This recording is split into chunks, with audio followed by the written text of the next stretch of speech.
against the motion, you have to press the no button. If you would like to abstain, you have to press the abstention button. So let's move forward with test question 1, and I will open the vote.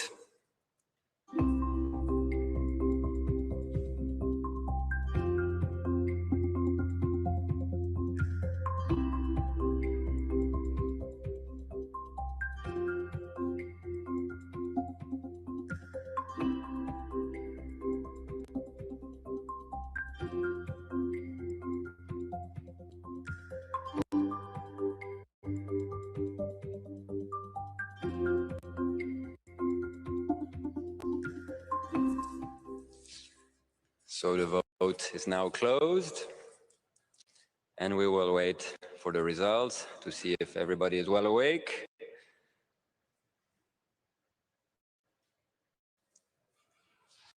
And the result of the vote is yes, 188, no, 5. So I think we need a second test question in order to really make sure that things are working. So we'll proceed with the second question. Second question, is the FIFA World Cup 2026 going to be played in Canada, Mexico, and the USA? And the vote is open, and you have seen the procedure on how to answer.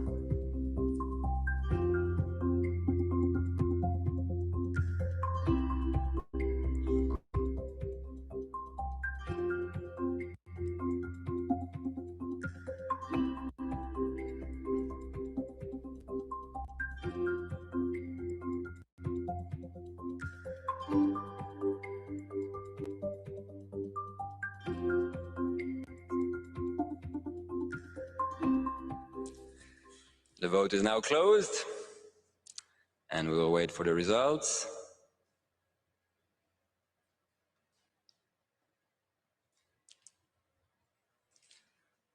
We're getting better. Yes, 195, and 3 no's. But I can confirm that the FIFA World Cup 2026 is going to be played in Canada, Mexico, and the USA. And also, I can also confirm that the technical aspects of the voting system are working. And, dear President, I hand back the floor to you. Well, fantastic. Thank you very much, Matthias. So now we know that we are in Vancouver. Now we know as well that the World Cup will effectively take place in the United States, Canada, and Mexico. And we know as well that the technical aspects of this Congress are working. So thank you very much. Thanks to all of you. It is, of course, great to have you all here, the FIFA member associations, gathering together in this beautiful city of Vancouver in Canada. We are one big team, the greatest and biggest team, certainly, in the world.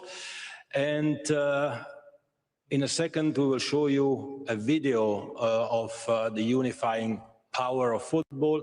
Before that, let me tell you that as of now, we are streamed worldwide, so make sure you always smile and are always looking very happy, because you might be captured by cameras and seen everywhere in the world.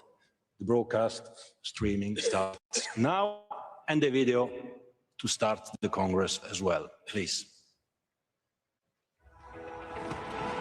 Football, we're a nation state. Eso era lo que si el fútbol fuera un idioma.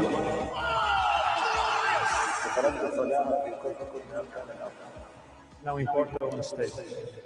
No matter who you are. It doesn't matter where you are. Pertenece. Des größten Clubs der Welt. El fútbol une al mundo. Football unites the world.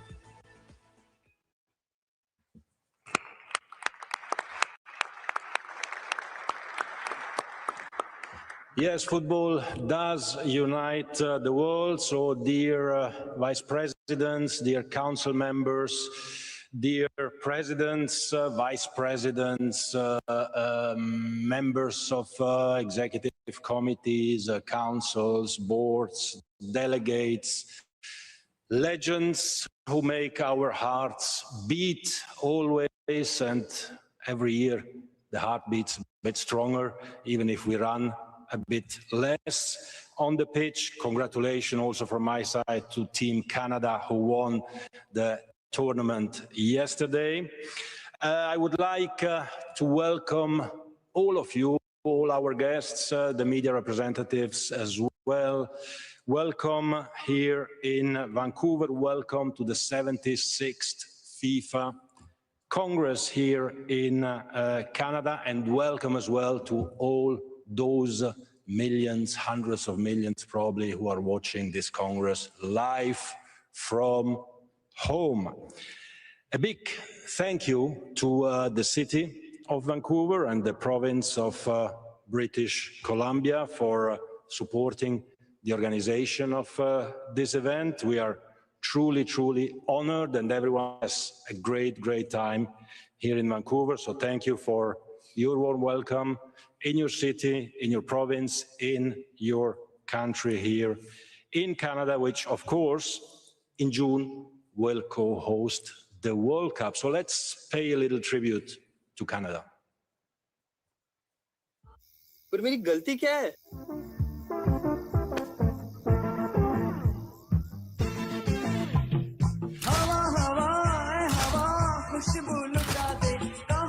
Trip itni lethal is illegal. Everywhere you go, there's a welcome. Welcome. Bienvenue. Welcome. And a game. In parks, in playgrounds, in the streets, and on prime time. History made for the Vancouver Rise! Legends, leaders, heroes, and future stars. And this team playing the best and welcoming the world. Canada! The time has come! So bring your noise and bring your dreams. Bring the songs you sing, The colors you wear. and bring the belief that anything can happen.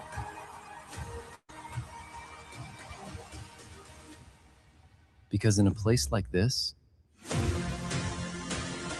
anything can.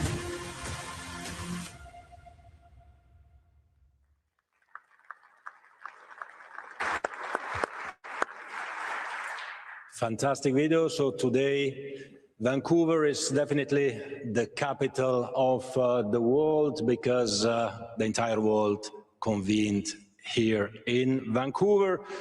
And with this in mind, I would like to pass the floor to FIFA Vice President and CONCACAF President, Mr. Vittorio Montagliani, for his welcome address. Vittorio, the floor is yours.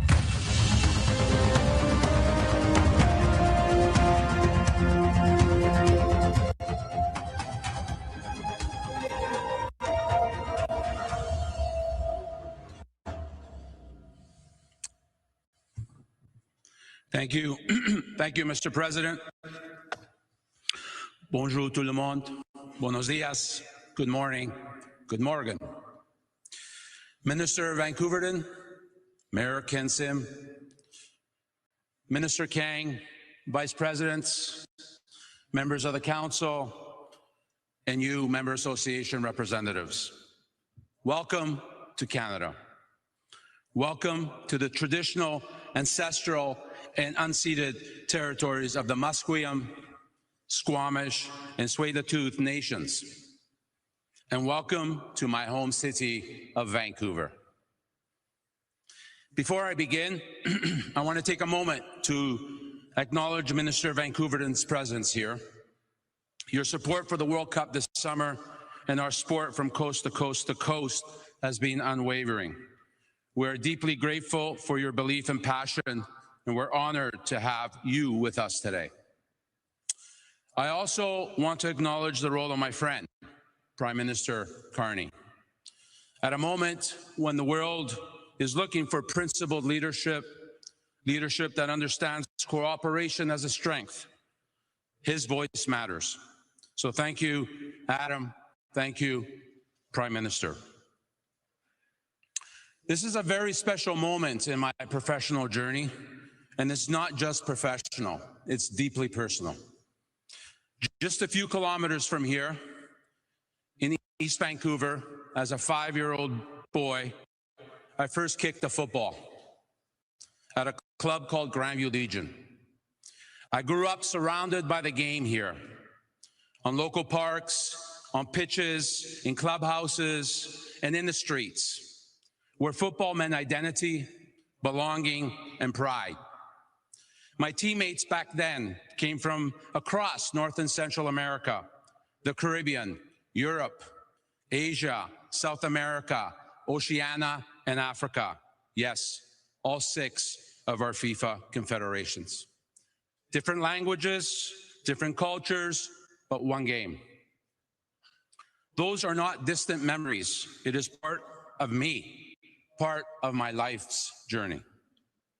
They shaped how I see our sport, not just as something we play or watch, but as something that connects people across cultures, across generations, and across borders. That is why this moment here in my beloved city of Vancouver means so much. That is why this moment, this summer, we will welcome the world here to Vancouver and across Canada, Mexico, and the United States. A proud moment for CONCACAF, a confederation united for the love of our game. And none of what this summer represents has happened in isolation.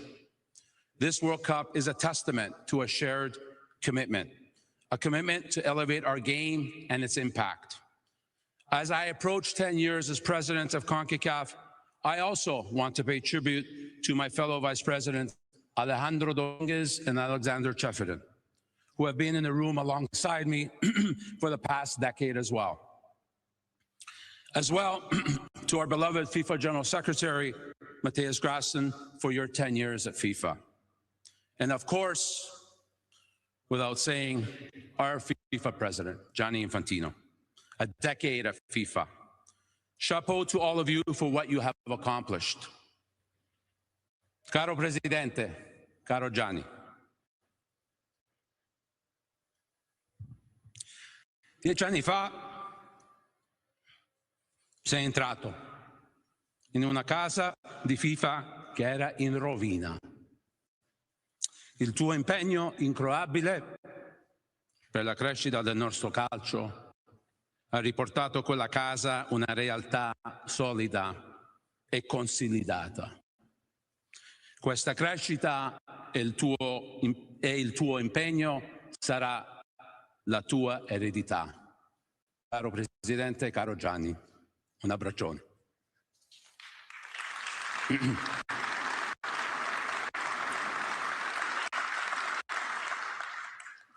When I look around this room, I see a family that includes so many legends of our game, all of whom have dedicated their lives to our sport. Thank you for being here today, and thank you for the magical moments you have all given us. Everyone in this room shares a common DNA, a love for football. And yet, many of us also share a common story. We are the proud sons and daughters of immigrants. That in so many ways is the story of my country, Canada. We grew up surrounded by fellow immigrant families who saw football as a way to build community, because football is special.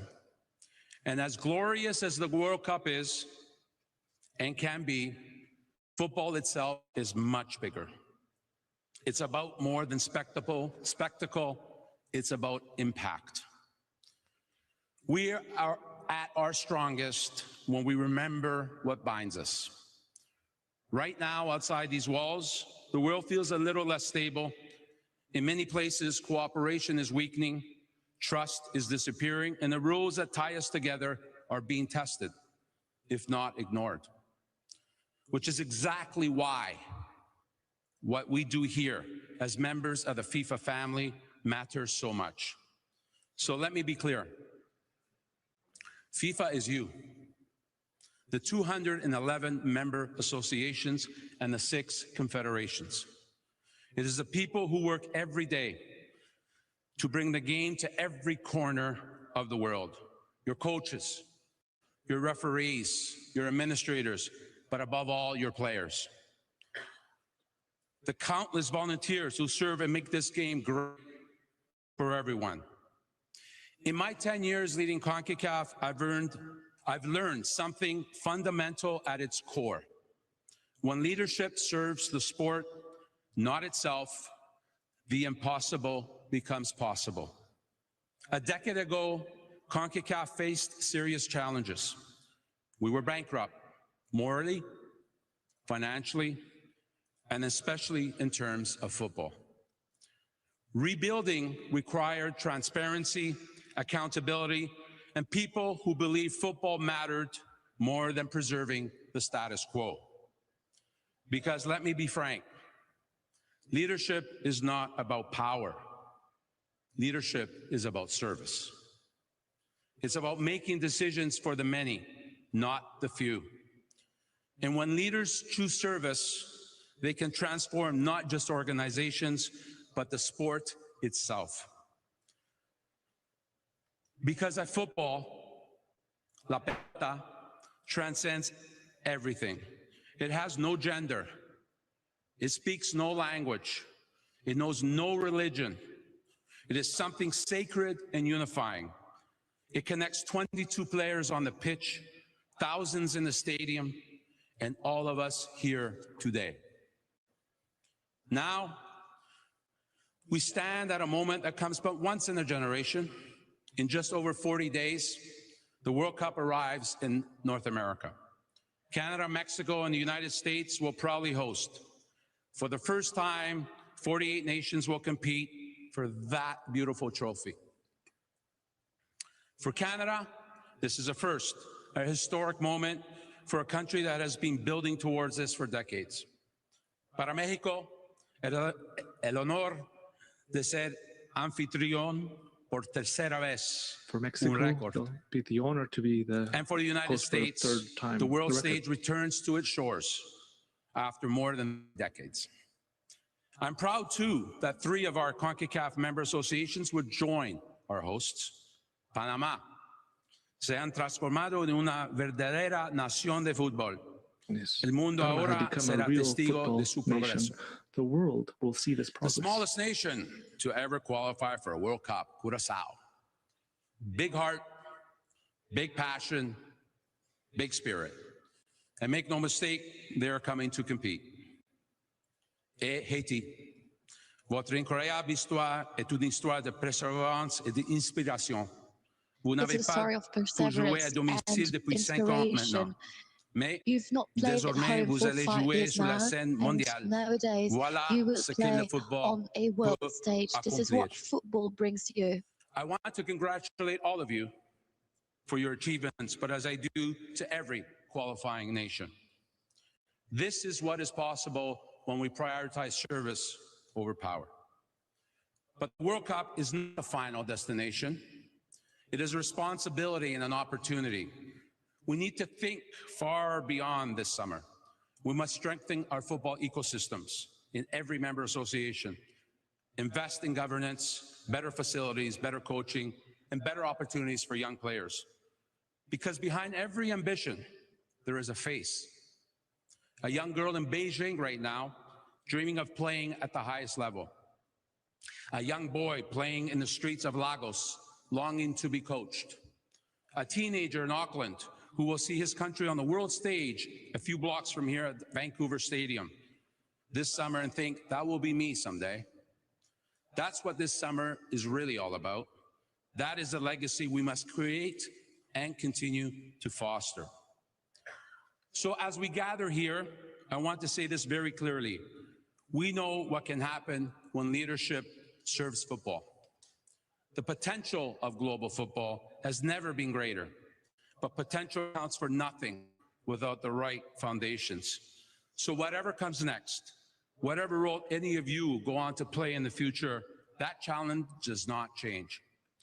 The next chapter of football must be written by all of us, not handed down from the top, but built from the ground up.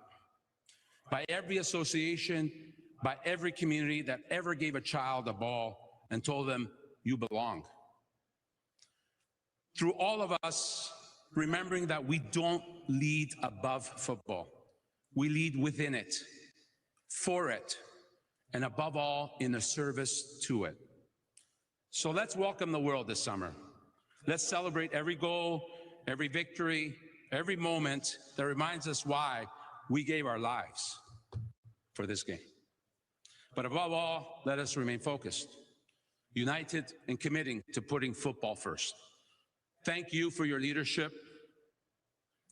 Thank you for your service.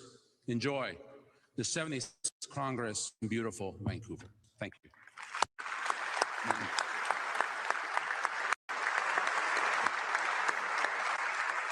Thank you, Victor. Grazie, Vittorio. Please stay on stage because I have a small token of appreciation, as it is called, for you. 1 second.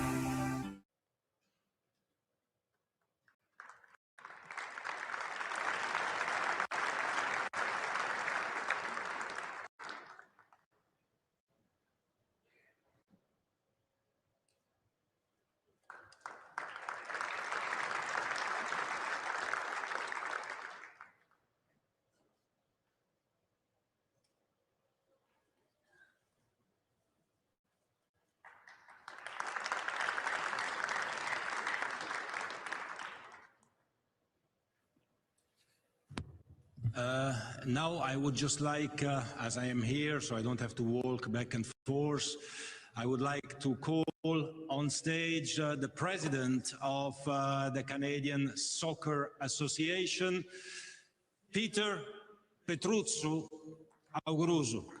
Please, welcome.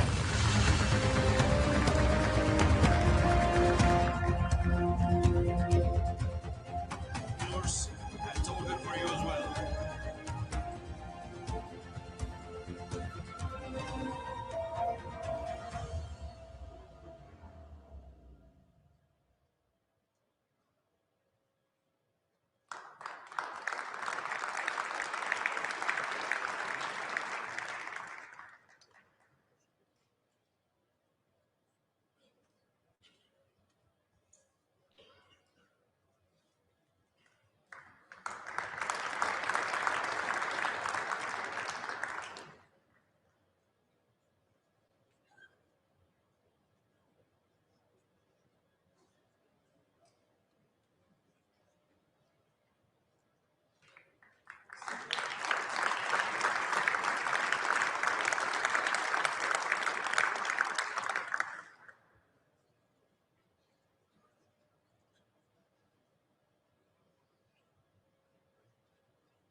Thank you.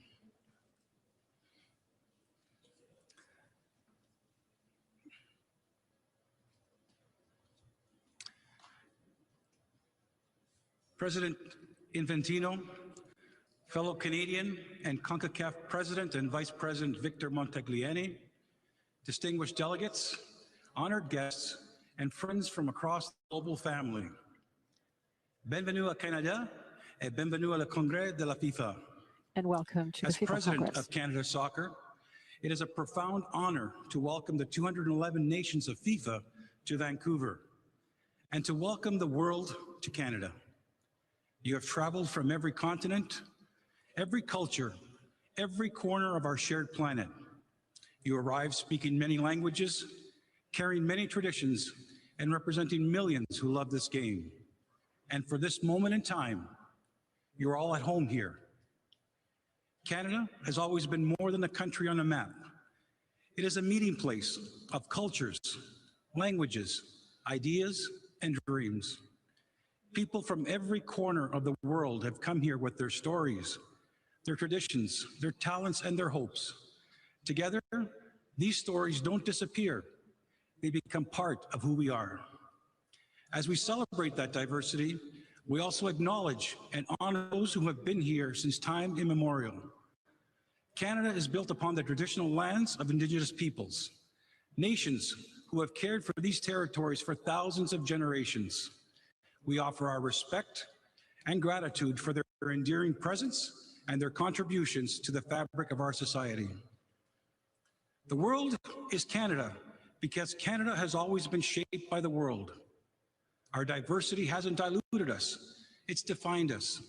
In a world that can feel divided, Canada stands proof that diversity isn't a challenge to overcome, but a strength to celebrate.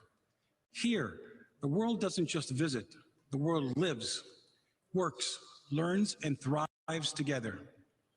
In football, we see the same truth. The game belongs to everyone. It doesn't ask where you are from, only how you play, how you lead, and how you bring people together. It is a universal language, and here in Canada, it's spoken every day in our schools, parks, community centers, and stadiums from coast to coast to coast. Vancouver reflects this global spirit, shaped by the Pacific and connected to the world. It is a place where cultures meet and communities grow, side by side, an ideal host for the global football family. In Canada, the world is already at home. Our cities speak every language, our communities reflect every corner of the globe. So when the World Cup arrives, it won't feel foreign, it will feel like home. As we look forward to FIFA World Cup 26 hosted by Canada alongside our partners, this Congress reminds us that our work is more than about governance or competition. It is about responsibility, inclusion, and the power of football to unite people in a world that deeply needs connection. That unifying power is clearly visible in the growth of football across Canada. Today, nearly 1 million registered players call our game their own. Football has surpassed hockey as the #1 sport for youth participation nationwide.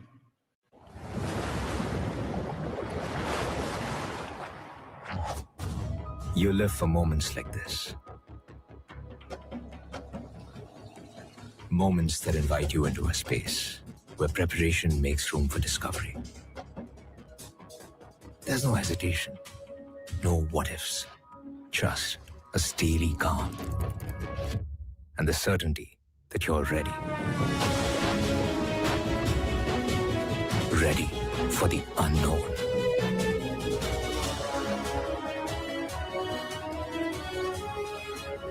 The new 500 meters professional diver's automatic watch from Titan, 0 hour. This Congress and for this moment in football history, Canada is the world. Merci et bon congrès. Thank you and have a great congress. Thank you very much, Peter. Grazie mille, Petruzzo. 3 Italian immigrants' children on stage this morning at the FIFA Congress. That's also what football is about, isn't it? Thank you for your lovely speech. Thanks for your warm welcome. We really feel at home here in Canada and here in Vancouver. Many thanks also, dear Minister. Please pass my thanks and the thanks of everyone to Prime Minister Carney for his help, efforts and support always. Thank you very, very much. So this concludes already agenda item number 1. We can go to agenda item number 2, your preferred one, which is the roll call and the declaration that the Congress has been convened and composed in compliance with the statutes. For this, I hand over to Matthias and ask him to call the roll, which is in alphabetical order in English, and to confirm to confirm the number of member associations present and then who are entitled to vote as well. Please. Thank you, President, and welcome to a world tour this year again. And so let's start with Afghanistan, present, Albania, present, Algeria, present, American Samoa, present, Andorra, presente, Angola, presente, Anguilla, present, Antigua and Barbuda, present, Argentina, presente, Armenia, present, Aruba, present, Australia, present, Austria, present, Azerbaijan, present, the Bahamas, present, Bahrain, present, Bangladesh, present, Barbados, present, Belarus, present, Belgium, present, Belize, present, Benin, présent, Bermuda, present, Bhutan, present, Bolivia, presente, Bosnia and Herzegovina, present, Botswana, present, Brazil, presente, British Virgin Islands, present, Brunei Darussalam, present, Bulgaria, present, Burkina Faso, présent, Burundi, présent, Cabo Verde, presente, Cambodia, present, Cameroon, présent, Canada, present, présent, Cayman Islands, present, Central African Republic, présent, Chad, present, Chile, presente, People's Republic of China, present, Chinese Taipei, present, Colombia, presente, Comoros, présent, Congo, présent, Democratic Republic of Congo, présent, Cook Islands, present, Costa Rica, presente, Côte d'Ivoire, présent, Croatia, present, Cuba, present, Curaçao, present, Cyprus, present, Czechia, present, Denmark, present, Djibouti, présent, Dominica, present, Dominican Republic, presente, Ecuador, presente, Egypt, present, El Salvador, presente, England, present, Equatorial Guinea, presente, Eritrea, present, Estonia, present, Eswatini, present, Ethiopia, present, Faroe Islands, present, Fiji, present, Finland, present, France, présent, Gabon, présent, the Gambia, present, Georgia, present, Germany, present, Ghana, present, Gibraltar, present, Greece, present, Grenada, present, Guam, present, Guatemala, presente, Guinea, présent, Guinée-Bissau, presente. Guyana, present. Haiti, présent. Honduras, presente. Hong Kong, China, present. Hungary, present. Iceland, present. India, present. Indonesia, present. Islamic Republic of Iran, absent. Iraq, present. Republic of Ireland, present. Israel, present.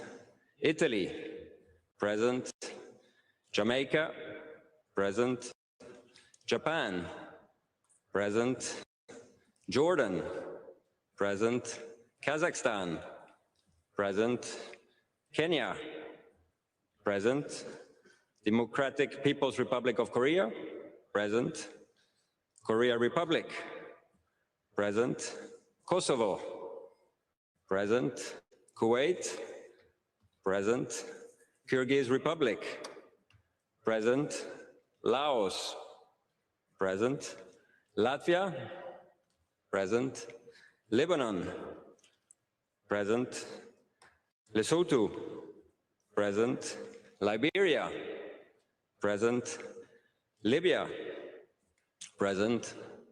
Liechtenstein, present. Lithuania, present. Luxembourg, present. Macau, present. Madagascar, present. Malawi, present. Malaysia, present. अरे तो बेहोश हो गया trip चढ़ाओ इसे अरे ये trip नहीं क्यों सर पॉकेट फ्रेंडली होने के बावजूद भी ग्लिचेस इतना ट्रेंडी कैसे है हटा इसे सॉरी सर ट्रिप इतनी lethal illegal Moldova, present. Mongolia, present. Montenegro, present. Montserrat, present. Morocco, présent. Mozambique, presente. Myanmar, present. Namibia, present. Nepal, present. Netherlands, present. New Caledonia, présent. Aotearoa, New Zealand, present. Nicaragua, presente. Niger, présent. Nigeria, present. North Macedonia, present. Northern Ireland, present. Norway, present. Oman, present. Pakistan, present. Palestine, present. Panama, presente. Papua New Guinea, present. Paraguay, presente. Peru, presente. Philippines, present. Poland, present. Portugal, presente. Puerto Rico, present. Qatar, present. Romania, present. Russian Federation, present. Rwanda, present. Samoa, present. San Marino, present. Sao Tome and Principe, presente. Saudi Arabia, present. Scotland, present. Senegal, présent. Serbia, present. Seychelles, present. Sierra Leone, present. Singapore, present. Slovakia, present. Slovenia, present. Solomon Islands, present. Somalia, present. South Africa, present. South Sudan, present. Spain, presente.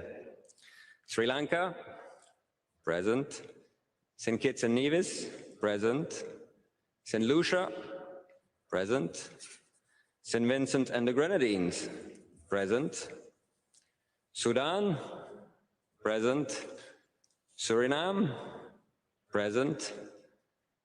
Sweden, present. Switzerland, present. Syria, present. Tahiti, présent. Tajikistan, present. Tanzania, present. Thailand, present. Timor-Leste, present. Togo, présent. Tonga, present. Trinidad and Tobago, present. Tunisia, présent. Turkey, present. Turkmenistan, present. Turks and Caicos Islands, present. Uganda, present. Ukraine, present. United Arab Emirates, present. Uruguay, presente. USA, present. US Virgin Islands, present. Uzbekistan, present. Vanuatu, present. Venezuela, presente. Vietnam, present. Wales, present. Yemen, present. Zambia, present. And last but not least, Zimbabwe, present. So yes, President, we have 210 members present, with 0 members not entitled to vote, 0 members suspended, which means 210 members present and eligible to vote. And I hereby would like to declare that the 76th FIFA Congress has been convened and composed in compliance with the FIFA statutes. And back over to you, Mr. President, for the next item. Thank you very much, Matthias, for this roll call and this confirmation. I would now like us to take a little moment to remember those from our community who have contributed a lot to football and who have sadly left us in the last year since the previous Congress. I would like to ask you to stand up and to observe a moment of silence and prayer, please. Ever walked out of a meeting and forgot what you promised? One forgotten follow-up can cost trust or the deal. Neo One, wearable AI assistant. Never forget again.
Thank you. Thank you for them and for their families, of course.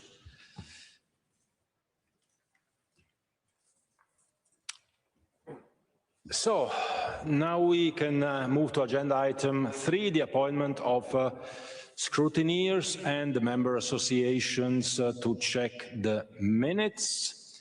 We will now begin with this agenda item. The Congress must appoint 3 scrutineers to examine the functioning of the electronic voting system and sign the record of the vote. It must also appoint 8 scrutineers to count the votes taken by show of hands, as well as appoint 5 member associations to check the minutes. So, the 3 member associations to serve as scrutineers to examine the functioning of the electronic voting system and sign the record of the vote are Australia, France, and Uruguay. The 8 member associations proposed to serve as scrutineers to count the votes by a show of hands are Morocco, Panama, Papua New Guinea, Paraguay, Philippines, Seychelles, Sweden, and Thailand. And the 5 member associations proposed to check the minutes are Belgium, Chile, Ghana, New Zealand, and Turks and Caicos Island. I hand over to Matthias for the vote, all in one. Thank you, President. And after the 2 test questions, we'll now start business for real and take a vote on the approval of the appointment of the 3 scrutineers to examine the functioning of the electronic voting system and sign the record of the vote, the appointment of the 8 scrutineers to count the votes by a show of hands, and the appointment of the 5 member associations to check the minutes. So with this, I will open the vote.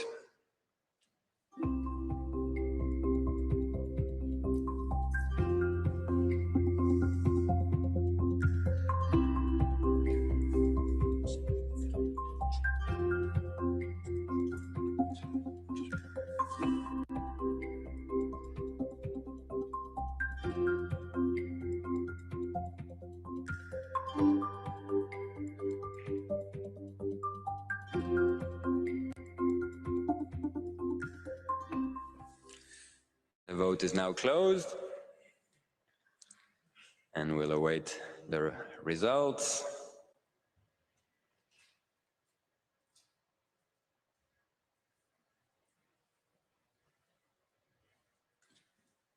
We have 202 yes, 0 no's, which means that the Congress has therefore approved the appointment of the scrutineers and member associations to check the minutes. Thank you so much. So we go to agenda item 4, immediately suspension or expulsion of a member association. And on this item of the agenda, I can confirm that currently there are no suspended member associations or any grounds for expulsion. Therefore, we can proceed directly to agenda item number 5, which is the approval of the agenda. And the agenda has been shared, of course, with you in advance of this Congress. Therefore, Secretary General, let's vote on the approval of the agenda, please. Yes, we will now vote on the approval of the agenda of this 76th FIFA Congress. So please choose yes, no, or abstention and press submit. And the vote starts now.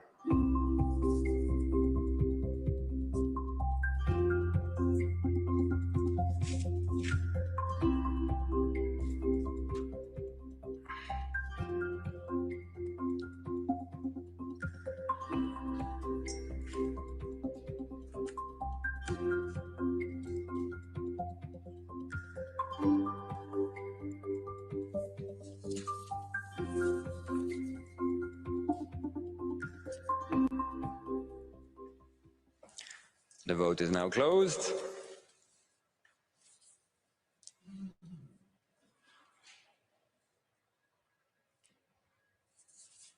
And we wait for the results. And the agenda has been approved. We have 207 yes and 0 no, which means that the Congress has approved the agenda. Thank you very much for approving the agenda. Let's go to agenda item 6, the approval of the minutes of the 75th FIFA Congress in Asunción. As you will recall, the 75th FIFA Congress was very successfully held in Asunción, in Paraguay, in May last year. Muchas gracias, querido Alejandro. Thanks for welcoming all of us last year. And the minutes of this Congress have been checked by the member associations of Algeria, Bahrain, Honduras, the Republic of Ireland, and Samoa. We'll now have to vote to approve these minutes, and for this I hand over to the Secretary General again. Thank you, President. So we'll now take a vote on the approval of the minutes of the 75th FIFA Congress held in Asunción on the 15th May 2025. By now, you know the procedure, so I will open the vote.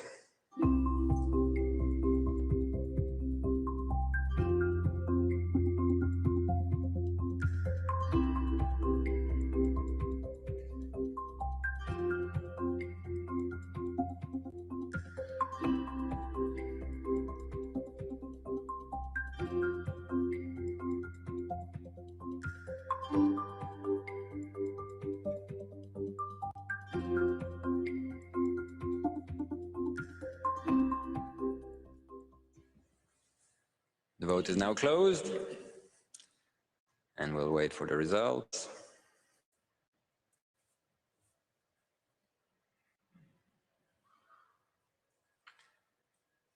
So the minutes have been approved with 206 yes and 0 no's, and therefore the Congress has approved the minutes of the 75th FIFA Congress. And dear President, floor back to you.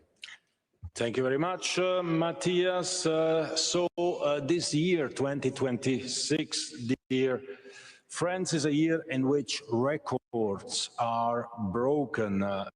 Take, for instance, the record number of matches played between member associations representing different confederations. And this record has been broken even before the start of the FIFA World Cup. I'm, of course, talking about the FIFA Series 2026. FIFA Series, which featured an impressive total of 50 men's and women's national teams competing in 13 groups across 12 host nations from all 6 continents. We would like to show you a little video to highlight the FIFA Series 2026. Please. In terms of our country, this is a huge opportunity for us. This will be the first time that we're playing in an official FIFA tournament. When you're in the tunnel walking out, see the full stadium, it's really amazing. This is what we play for. This FIFA series means a lot for the country itself, but also for us players being able to showcase our talent on the international stage and in a FIFA tournament. That means a lot to us. I think this competition is a really good thing and is a really positive thing for, especially the smaller countries that don't get these opportunities or this exposure. So I'm really happy to be a part of it.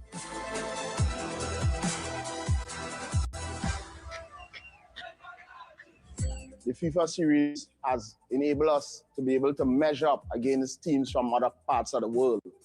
Ça fait avancer le foot féminin en fait. Je pense que cet apport-là va permettre aux filles d'avoir des possibilités de jouer dans des compétitions de haute qualité. It's literally been 15 months since our last competitive game. So these matches are huge for us to continue to develop.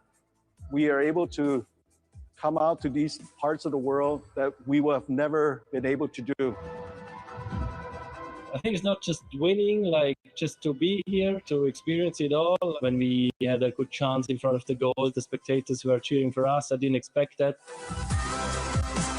I believe it helps unite the world in a way that we're all able to express our culture and everyone can learn from everyone else's cultures. And it really just brings us together. C'est une belle vitrine pour tout le football féminin en Côte d'Ivoire. Les clubs de football féminin pourront s'en inspirer et les jeunes filles qui ont un intérêt pourront aussi comprendre qu'il y a de la place pour elles. Et pour nous, c'est une très très belle opportunité que nous saisissons à bras le corps. Crazy. Crazy. It's the first trophy for our country, for the island. Beautiful. Que la expansión global del fútbol crezca y es una iniciativa muy buena para la FIFA. That the global expansion of football for it to grow, that's an excellent initiative.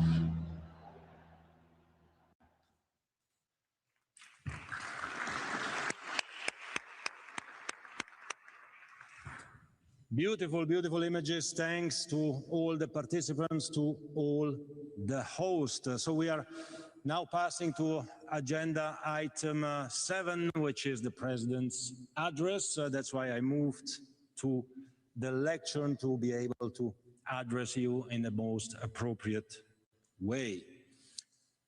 And let me start by the outset, or at the outset, I should say, confirming straight away for those who maybe want to say something else or want to write something else, that, of course, Iran will be participating at the FIFA World Cup 2026.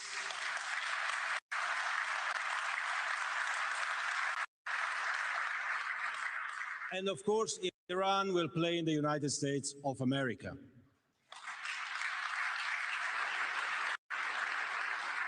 And the reason for that is very simple, dear friends, is because we have to unite. We have to bring people together. It is my responsibility, it is our responsibility. Football unites the world, FIFA unites the world, you unite the world, we unite the world. And we have to remember always that we have to be positive. We have to be smiling, we have to be happy. There are enough problems around the world.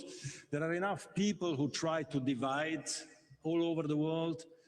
If nobody tries to unite, what will happen to our world? We have to do it, and we have this opportunity. We have it at the FIFA Congress, we have it with the FIFA series, we have it, of course, with the FIFA World Cup. We have it with the power and the magic of all of you united, because together we are unbeatable.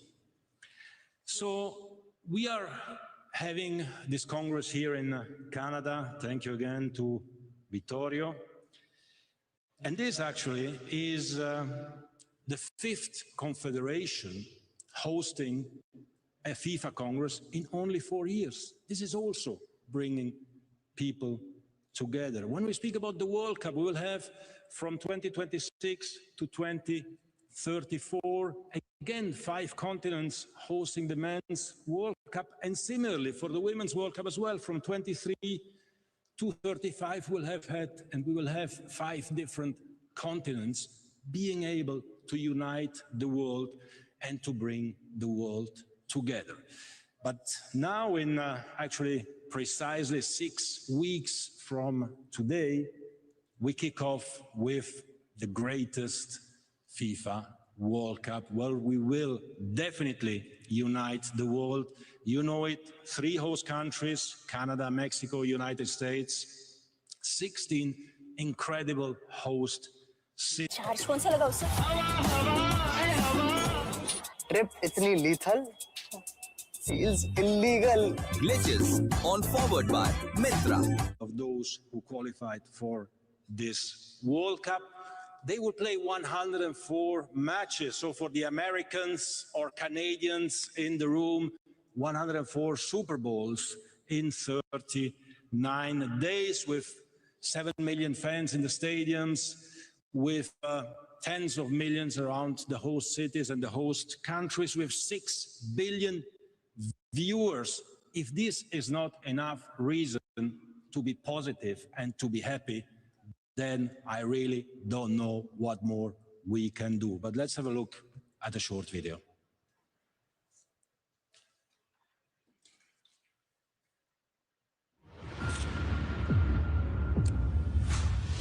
48, the biggest FIFA World Cup ever. Impossible is happening here. Not because it's louder, not because it's larger, because it means more.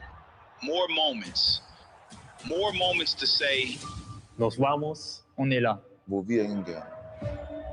it means more streets erupting, more voices cracking, more tears. For some, it's tradition. For others, history, written for the very first time. Places that have waited and waited and waited and kept believing. This is what 48 means. It means nights that won't be forgotten, songs that don't stop, flags that never come down, memories that never fade. And it's a moment of World Cup history. The giants will be there, the icons, the names everyone knows. But this time, they're not standing alone. They're standing next to new stories, new voices, new hopes. Con el apoyo de millones de personas. De couleurs différentes. Diferentes culturas, el mismo sentimiento. This World Cup isn't just about who wins. It's about who gets the chance. The chance to feel that moment when everything changes. Cuando una nación se convierte en equipo. Un equipo se convierte en un latido. 48 teams, one stage, one shared feeling. Like you've never seen it before. Here we go.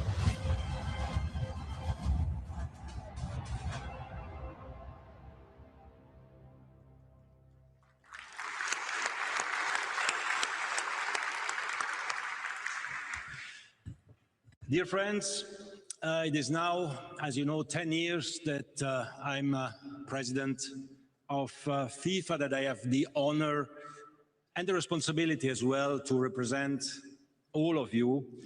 And we have definitely come a long way in these last 10 years. I don't want to speak about the past, you all know the past. What I can say is that today FIFA has definitely become a respected, a trusted, a global, truly global organization sitting at the top tables in every aspect, from United Nations agencies to governments to the top business circles. We are present, we are there, we are making our voice heard, and we are having a true and real impact. And I want to say this at the outset, this is and has been only possible thanks to all of you, each and every one of you. Without you, nothing of this would have been possible in these last 10 years. So from my side, I want to start by thanking you. Thank you very much. Merci beaucoup. Grazie mille, muchas gracias. Obrigado, shukran, in all the languages of the world. JJ, tack så mycket. Kitos, and so on and so forth. There are not enough words to thank you, and there are not enough languages to thank you, but the universal language of football is that language that brings us together and that makes this magic happen. We have been working in the last 10 years on many areas. I want to highlight the three main areas in which we have been and are working. Speaking, of course, about governance, first we had to put our house in order, then about football, development and competitions. And the third item, of course, is the commercial impact that we all have. Speaking about governance and transparency, today we can definitely say that FIFA is in the best shape ever in terms of good governance and in terms of transparency. Just have a look at our financial report. Every dollar that is spent is accounted for, and that's normal because FIFA's money is your money. We owe it, of course, to all of you. We have reformed our statutes. We have created new bodies. We have a new council who is working as well very hard to deliver on what we have. काश एक ऐसा coaching institute होता जिस पे भरोसा कर सके। अब काश नहीं, आकाश। सपना चाहे नीट का हो या जेई का, लाखों परिवारों का भरोसा है आकाश। 37 सालों की कहानी, जेई और नीट में सफलता की निशानी, आकाश। When does this ever happen in the world of business? Well, it happened with the new FIFA and the new organizations that we have, thanks to the work that we are all doing. We are listening to you, dear colleagues, dear friends, and we are acting for you. We are not just an organization based in Zurich, in Switzerland. We have become local. We are everywhere now. We are in Rabat, we are in Paris, we are in Jakarta, we are in Miami, we are in many, many other regional offices, because we want to feel you, we want to be with you, we want to help you, we want to assist you. We have reformed our committee structure, giving all of you the possibility to be part of our fabric, of our family, of our future, because you shape the future. It will be your decision what FIFA becomes in the future. We are organizing summits. The next summit will be in Miami at the beginning of the World Cup. As you know, some very important topics to be decided.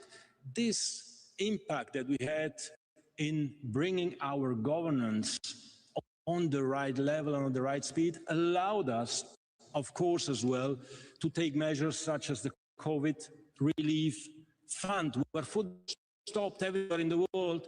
Thanks to our solid financial and governance structure, we have been able to allocate $1.5 billion to keep football alive in so many countries around the world.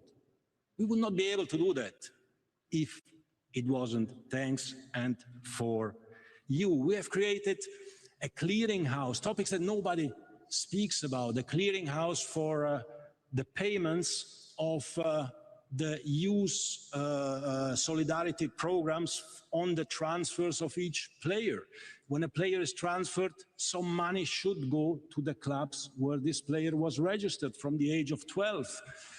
This never happened before. Now we have already distributed over $500 million to those clubs who need it. Many clubs who didn't even have a bank account before, amateur clubs in many countries who didn't have the possibility to get some tens or hundreds of thousands of dollars for the transfer of one player who they contribute to form. This is what we are about, what football is about. And we have been able to do all of that, and that, for me, goes without saying. Good governance goes without saying. Because what? Because we have to focus, of course, on football. We have to speak football, we have to live football, we have to practice, we did yesterday as well, football. But when it comes to football and FIFA, we have to invest in two areas: development and competitions. In development, pour le développement, chers amis, on a évidemment when it comes to Arsène development, Wenger, dear et c'est pour friends, ça il we faut have parler en Arsène français, Wenger, which qui is the est reason le why I'm speaking responsable French du today. développement He's the du head football of mondial. football Un grand monsieur, development at FIFA, plein a d'enthousiasme, il va great man, parler full tout of à l'heure et va enthusiasm. nous expliquer He tout will ce qu'on speak fait later sur on, le développement et dans le explaining what we développement are beaucoup working mieux on when it comes to que moi. development. But let me just say that obviously the Forward program has had a big impact. In the last 10 years, we have invested $5 billion in football development. This was 7 times more than what was invested in football development in the world before. 7 times more. I can confirm today to all of you that for the next Forward 4.0, we will increase this amount by 20% to $2.7 billion for Forward 4.0. so that you have more to invest in the training, in the development of your youth teams, of your girls, of your boys all over the world. And it is crucially important that we do invest, and it's crucially important that we increase our investment programs. And I can assure you as well that this 2.7 billion that we are investing in the next cycle for Forward are just the starting point, are just the minimum of what we do and we want to do and will do, definitely, as well, much, much more. And 2.7 billion, this corresponds to 8 times more than what was done in the past.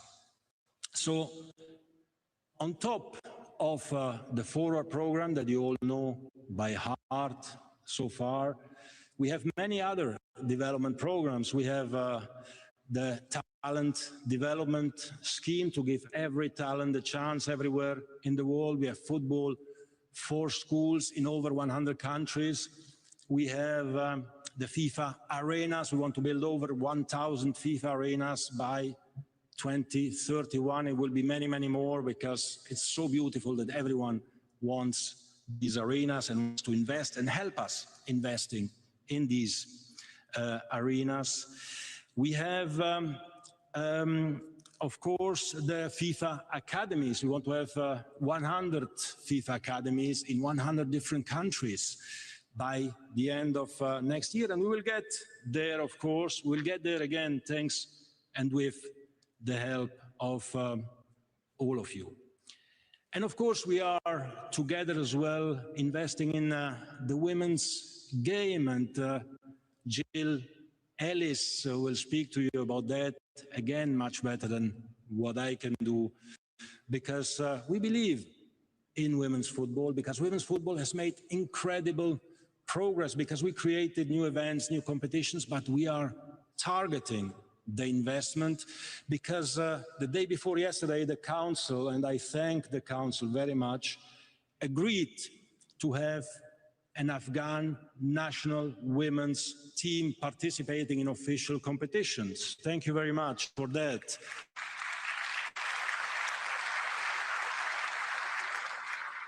That is also a strong signal of unity. It's not against anyone.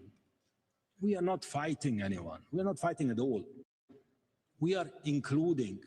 We are bringing everyone. We are embracing everyone. We are trying to bring everyone together. And this is obviously sometimes a bit more difficult than just criticizing. We are investing in the laws of the game. We are doing a lot of things for the players. We have a fund of $16 million for players who are unemployed. Nobody knows these things. This is happening because not every player earns millions. Many players, they don't earn so much, and it happens that the club goes bankrupt, and FIFA steps in to help.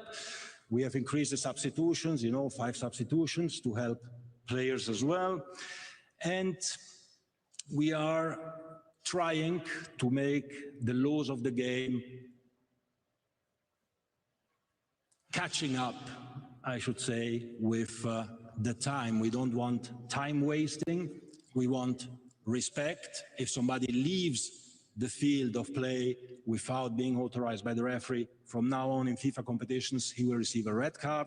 If somebody covers his mouth to say something, to insult somebody else, he will receive a red card as well. We need respect. We need to give examples. If you have nothing to hide, you don't hide your mouth when you speak to an opponent and try to tell him something bad. So we invest as well to try to make the lives of our referees a little bit better or a little bit easier, I don't know.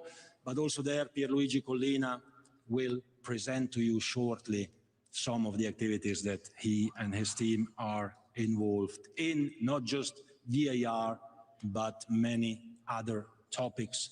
And you know that here in Canada, we are actually testing in the Canadian Premier League the new offside rule, which means that you are offside only if you are really in front of the defender. Let's see if this brings more spectacle or not in what we do. So this is development. Then we have competitions. Y hablando de competiciones, por supuesto, tenemos que hablar en español, porque of course, we have to speak español in Spanish parece que es el idioma it would appear de that los Spanish ganadores, is campeón del mundo Argentina, that is spoken by masculino, campeón champions. del mundo Champion femenino, of the world, España. Argentina, and Entonces men parece que ese es el idioma football, que and se tiene que Spain hablar in si women's se quiere football. ganar That's the language we must speak mundial if we masculino are o to win femenino. a women's or men's World Cup. We shall see. We'll see what happens in this World Cup. Of course, best of luck to all participants. It will be a serious competition, and we will make the most of it. With 48 teams. And I said it before, look at the quality of the teams who did not make it. Many debutants, 4 debutants, some teams who came back after 30, 40, 50 years to play in the World Cup. Many nations happy. Haiti was mentioned. Haiti doesn't play a home game since 5 years, and they qualified for the World Cup. What beautiful story is that? Jordan qualified for the first time. Uzbekistan, Curaçao, the smallest country ever to participate. Many other countries, and they are not just debutant or came back to the World Cup because we increased the number of participants. They qualified because they deserve to qualify. And again, ask those who are not there.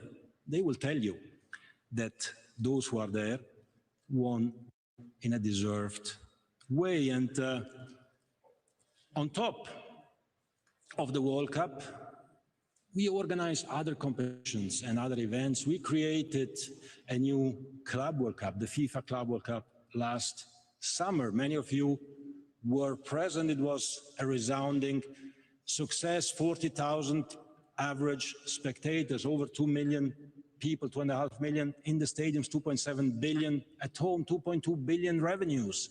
For a startup, it's, I think, pretty good. But what is interesting and what will be impactful in the future in the FIFA Club World Cup is that if you look at the 2 finalists, Chelsea and Paris Saint-Germain, and you look at their squads, you will see that you have players participating in a World Cup final, players from 16 different countries and 5 different continents. 16 countries and 5 continents. Of course, one club will win. Chelsea, congratulations, won last year.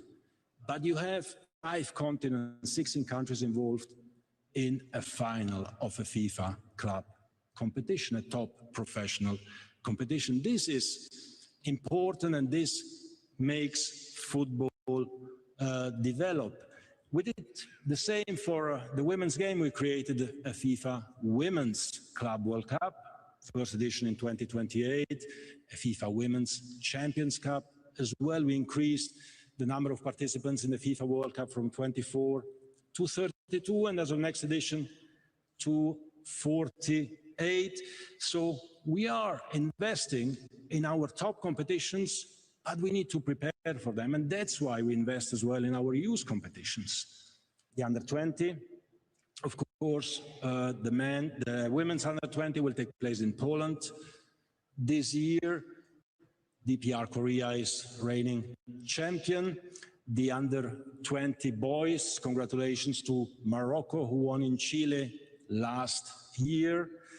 Under 17, every year, 48 boys teams, 24 girls teams. DPR Korea, again for the girls, Portugal for the boys, and thank you to Morocco and to Qatar for hosting these incredible youth competitions, which make your youth grow and become better and better all over the world. And as we announced already, we'll have, as of this year, an under 15 FIFA World Cup festival. We start with the boys, then later the girls from all 211 countries. You will all be invited to send one team under 15 to play in what will be the biggest football gathering in the world. More detail on this will of course, be released in the next few weeks. But we have to start there, and we have to invest. We have to invest in our youth, we have to invest in our girls, in our boys, in our future. And to invest, of course, we have to look at the third area, which is the commercial area. And the commercial area is obviously very, very important as well.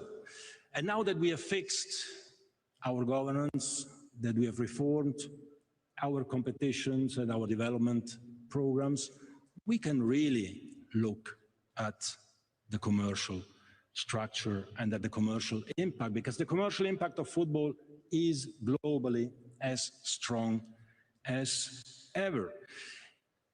If you look at the global football GDP, it is around $300 billion US. Now, what is interesting in that is that 70% of these 300 billion are generated in Europe. Congratulations to Europe, that's fantastic. But this means as well that if the rest of the world does 50% of what Europe does, we can go to 500 billion global football GDP, $500 billion global football GDP, making everyone from Europe to South America, to North America, to Africa, to Asia, to Oceania, generate more revenues and more income. And to do this, I have to say that I have been personally as well learning a lot, spending more time here in North America, in particular in the United States, where, of course, the commercialization of sport is reaching different levels. And we can see it with this World Cup. You've seen it from the budget numbers. The last cycle, $6.5 billion. This cycle, the budget was $13 billion. We'll bring the final accounts next year, but I can tell you that we will be at over 14 billion revenues in this cycle only. And this is without even taking advantage of the full potential that football has all over the world. You've heard there were many discussions about the ticketing of the World Cup. We had 500 million ticket requests. 500 million ticket requests. In the last two World Cups together, we had 50 million ticket requests. Here, 500 million, we sold 100% of the inventory that we put on the market, which is more or less 90% of the global inventory so far. And of course, we are always putting tickets on the market. There are expensive tickets, yes, but there are also affordable tickets. And what is important is that all the revenues that we generate from the World Cup go back to you, go back to the entire world and finance football in all of your countries. And you know it better than me, in a big majority of our countries, we could not have organized football the way we know it without the grants and the revenues and the forward program.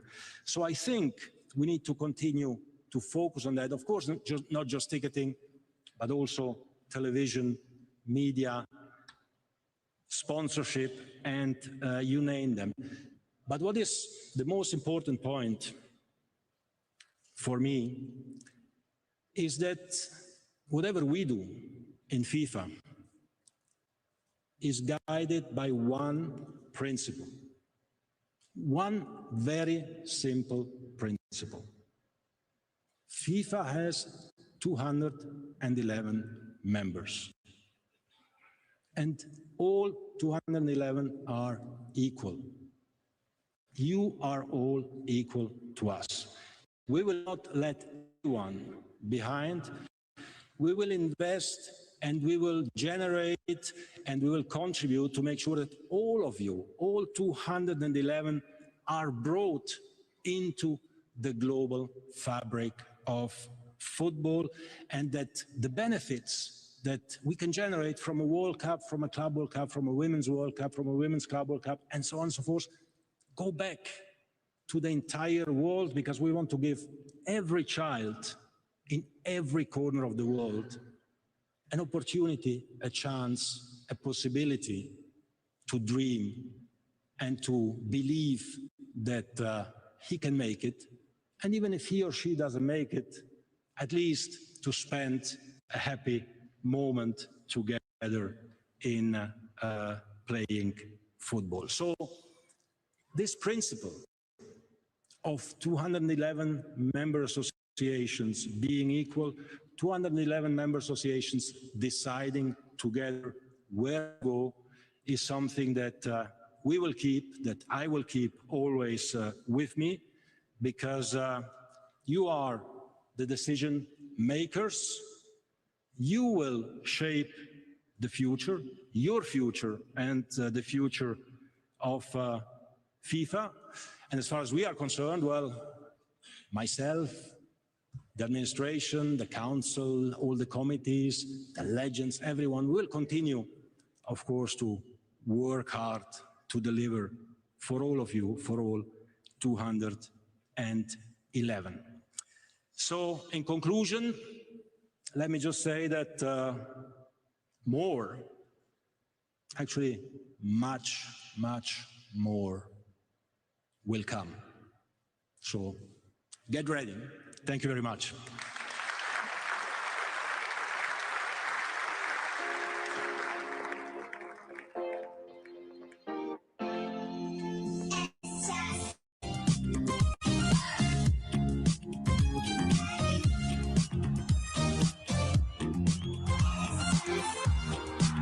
Chelsea are crowned champions of the world!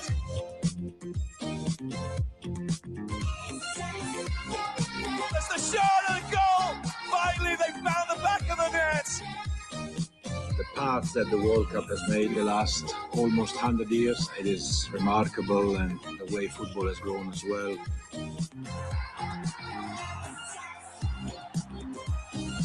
Morocco have made history!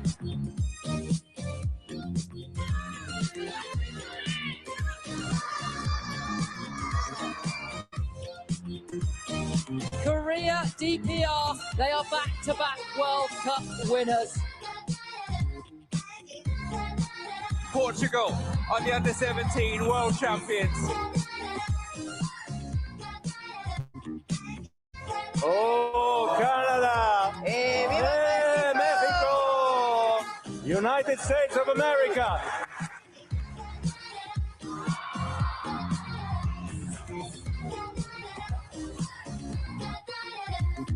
Football is joy, football is love, and football is peace. Ousmane Dembélé.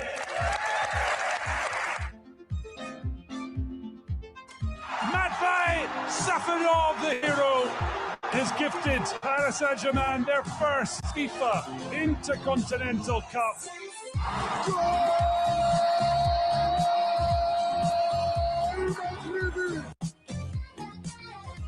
Holland are crowned champions!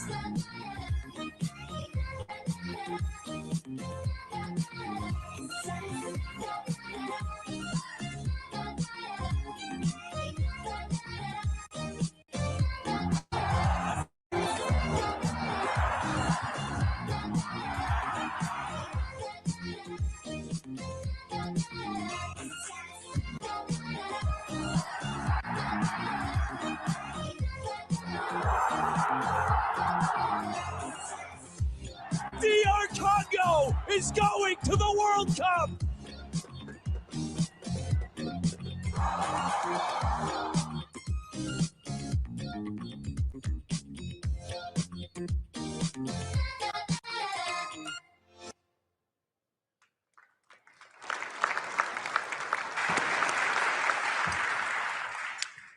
Thank you very much. We can move to agenda item 8, the annual report, the activities of 2025. You've seen this nice video with some of our activities. You received the annual report, which was distributed together with the Congress documents covering all these activities. But before we can proceed to A2 and the financial side of FIFA, let's focus for a moment and dive deep in some of these activities. I always say that football is and should remain the greatest provider of happiness and joy to people.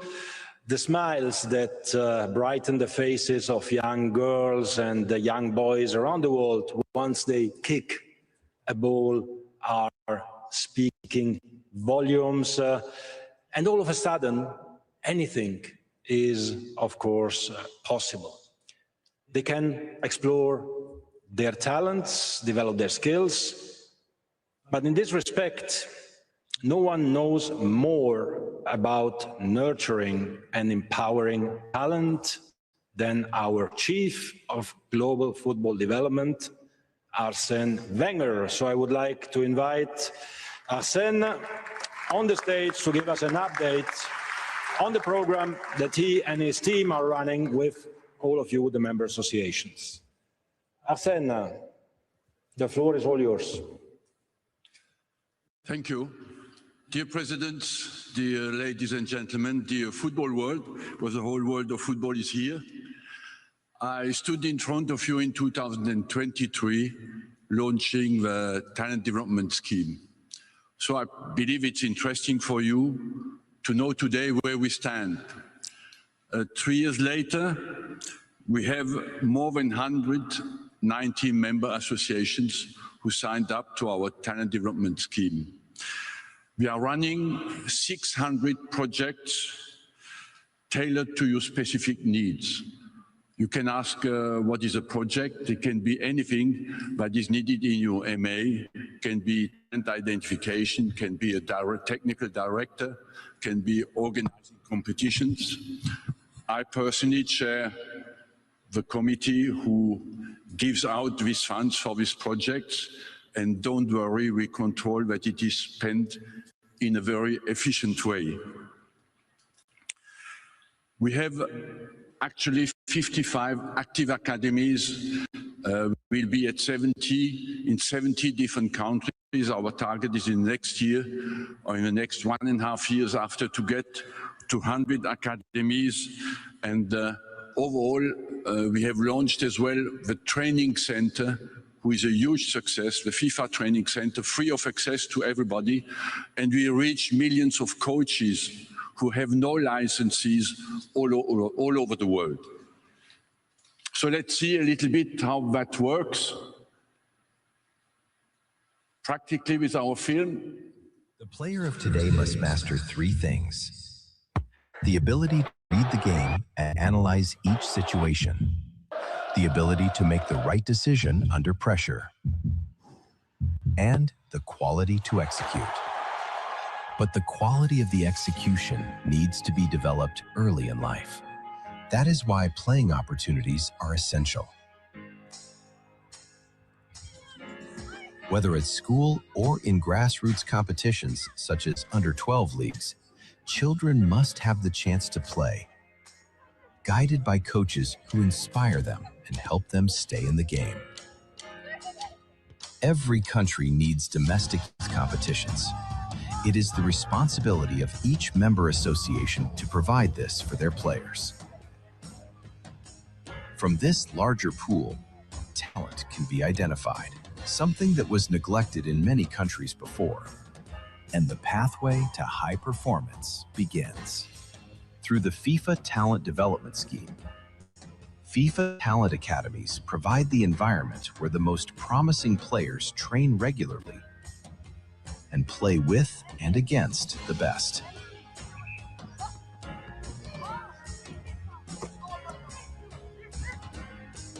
The journey continues at the FIFA Under-17 World Cups, where the most talented young players from every continent compete at the highest level.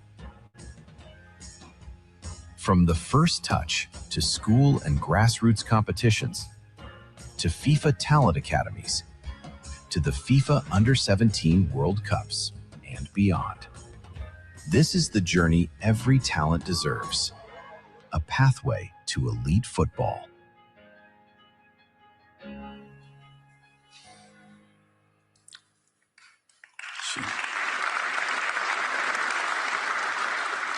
Thank you very much. What do we know today more about world football is that all successful countries have a complete talent development pathway from youth to senior level is needed for success.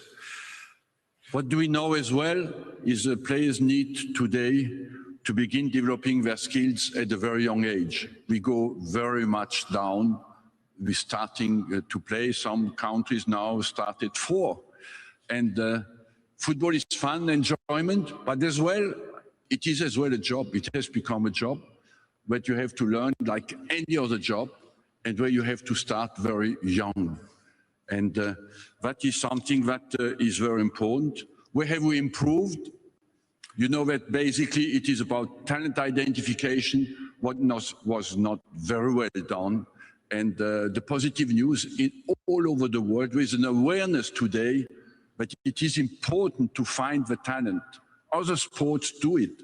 We want to be the best in doing that, and we have 50% improvement in that. We know as well from 12 years on, we want 6 to 7 training sessions per week. In our academy, that's what happens. And in many countries, that's the number of training sessions young players have today.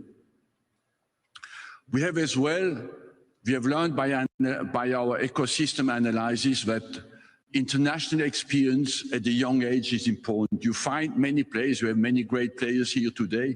They've played at youth level, at international level. The earlier they get this experience, the better it is. Our president spoke about the Under-15 festival. I personally think it would be a huge positive experience for the youth from all over the world to start to play together. So that is, of course, vital. There are things as well we want to improve. For example, only one country out of 10 has regular under-12 competitions. That means when we start to identify your talent to go into academies at the age of 12, your pool is not big enough if there is nothing happening before. So we want to make that pool bigger and have regular competitions under 12 everywhere in the world.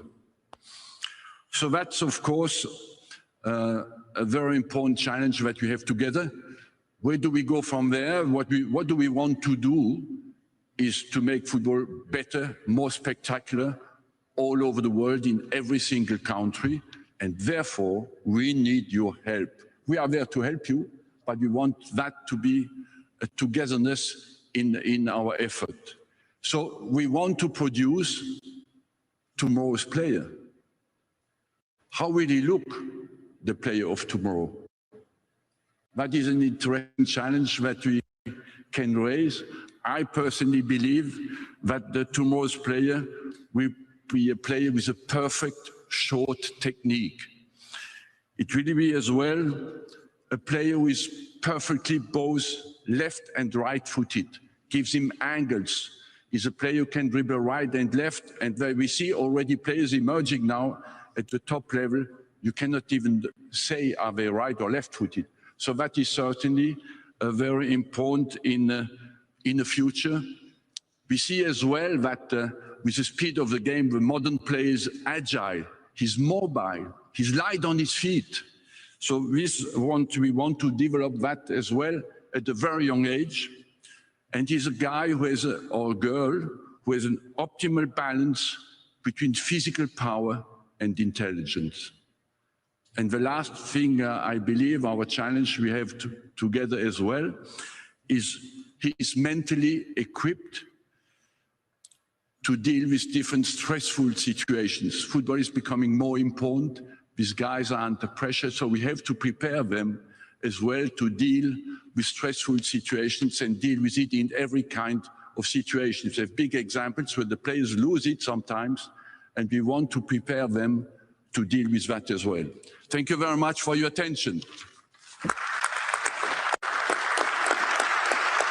Merci beaucoup, Arsène. Let's give him another round of applause, please. Arsène Wenger. Thank you very much. So giving a chance to young players could indeed define their entire lives, offer a better and brighter future, inspire them to act as role models for their communities, bring their whole countries to stand by their side. Watch them as they achieve what seemed impossible only yesterday. Well, I think we all agree that women's football has been on this exact trajectory. From an opportunity to be seized to making history. FIFA Chief Football Officer Jill Ellis and her team have seen many, many female players do precisely that, make history. I would like to invite Jill on stage to give us an update on the progress of her work. Please, Jill.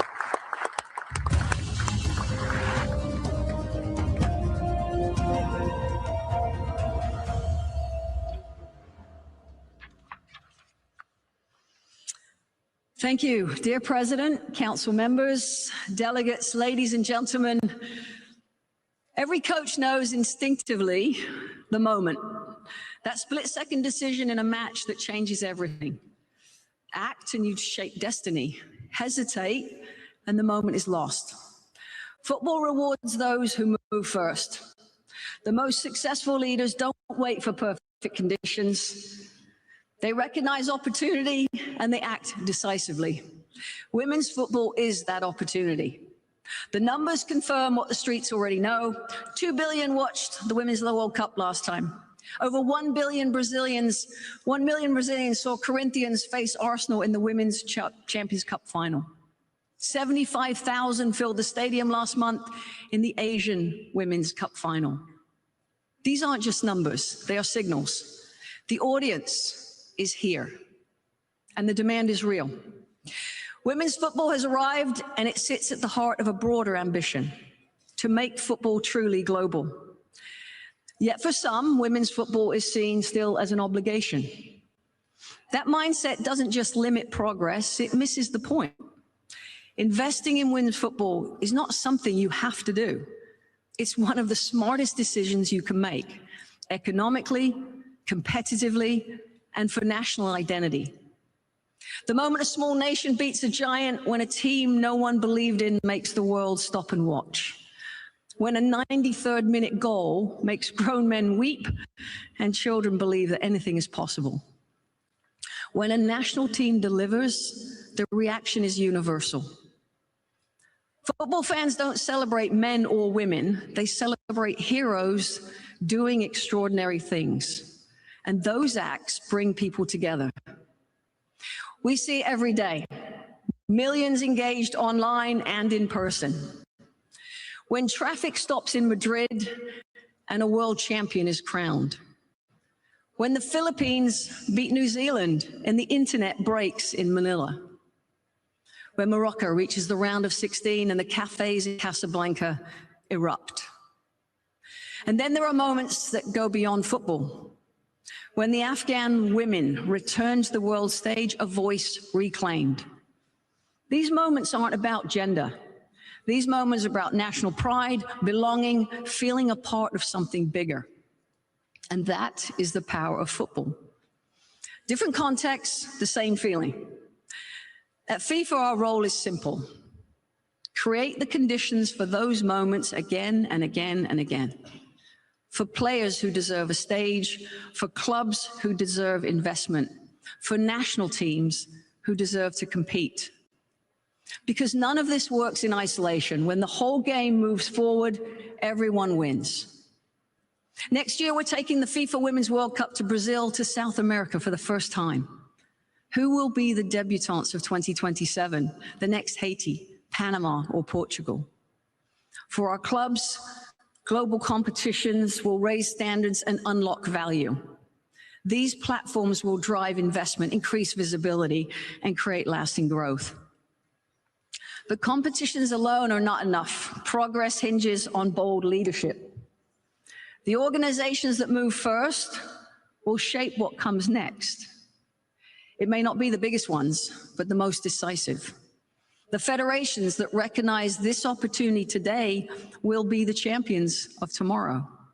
The ones who invest, who build, who believe, will be the ones lifting trophies, making history. So be bold. Bet on the future of women's football. Our president, Gianni Infantino, made that decision, not because it was easy, because it was right. For these Afghan women, that decision changed everything. Please. It's not just about you to play, it's about like representing so many other women and girls that are being students in Afghanistan, I think. The game was taken from them. They live far from home, separated from friends, family, each other, but they carry their country in their hearts. My family is not with me, and I haven't seen it for many years. But through football, a door opens, a chance, not just to play, but to belong. Among the teams at the FIFA Unites Women's Series 2025, one was different. The Afghan women's team, in exile. Refugee players, scattered around the world, were brought together, identified and developed through training camps in Australia and England, preparing for something that once felt impossible, to play again. Understanding the individual journeys that some of these players have been on, it's incredible to be able to see them here, smiling, laughing, enjoying in a safe environment. And I'm so glad that we've been able to provide that for them. In Morocco, they made history as part of a FIFA-sanctioned tournament to create opportunity and pathways in women's football. With the support and help of NGOs like the Sports and Right Alliance, the dream of playing again became reality. It's a historical moment, you know, for the Afghan women's national team, for football in general. I think this is what football is about, creating opportunities, giving access to stand on an international stage after 4 years. It's the most significant moment in my life. The Afghan Women United team. And I'm so proud of each one of these players standing there with all the challenges that they have gone through. They are role models, they are game changers, and they are the generation to inspire. Can't see inside. There's the shot. And there's goal number 7. Rory, calmly done. And there is history in the making.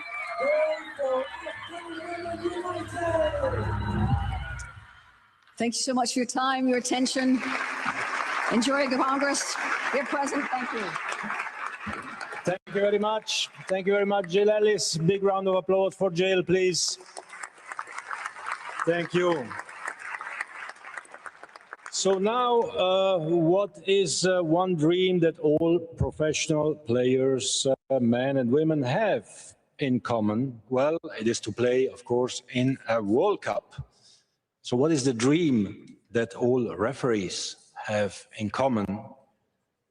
Officiate in a World Cup, of course. But we all know hard work and sacrifice that are necessary for these dreams to come true. And with the World Cup just around the corner, I would like to give the floor to the chairperson of the FIFA Referees Committee, Pierluigi Collina, please.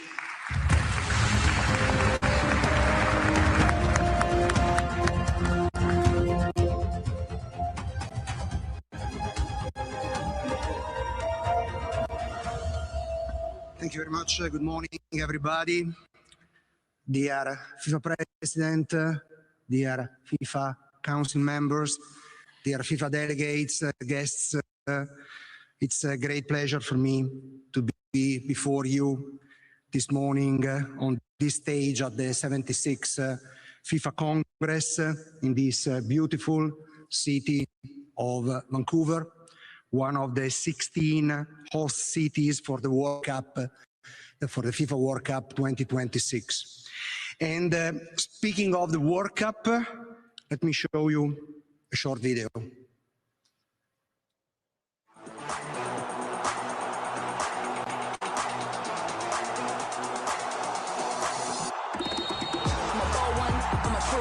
Big dream one, resolute one, big games. I ain't never scared of two, cause I've been the one the whole time. Spain say handball. Penalty. Playing to hump me cause you'll never confront me. Nah, get to the front. Let's see you get to the point. Let's see you challenge your mental. If it's a battle you want, don't mean to rattle you up. It's a hype, it's a crime to be whatever you want. But this you don't want, this never you don't. A good call. It's a brilliant spot, by the way. Go where they couldn't do more with it, cool. See where they couldn't be more with it, cool. I'm a bold one, I'm a true one. Resolute one, big plays, I ain't never scared of you one. Big games, I ain't never scared of 2-1. I'm a bold one, I'm a true one. Big dream one, resolute one. Big I ain't never scared of 2, cause I've been the one. I've been the one the whole time. Wow. Thank you. For me, what a video. And I'm sure that the FIFA Council member, Suleiman Waberi, as well as the Portuguese FA President, Pedro Proença, and also the Vice President of the Uzbekistan Football Association, Ravshan Irmatov, all former referees,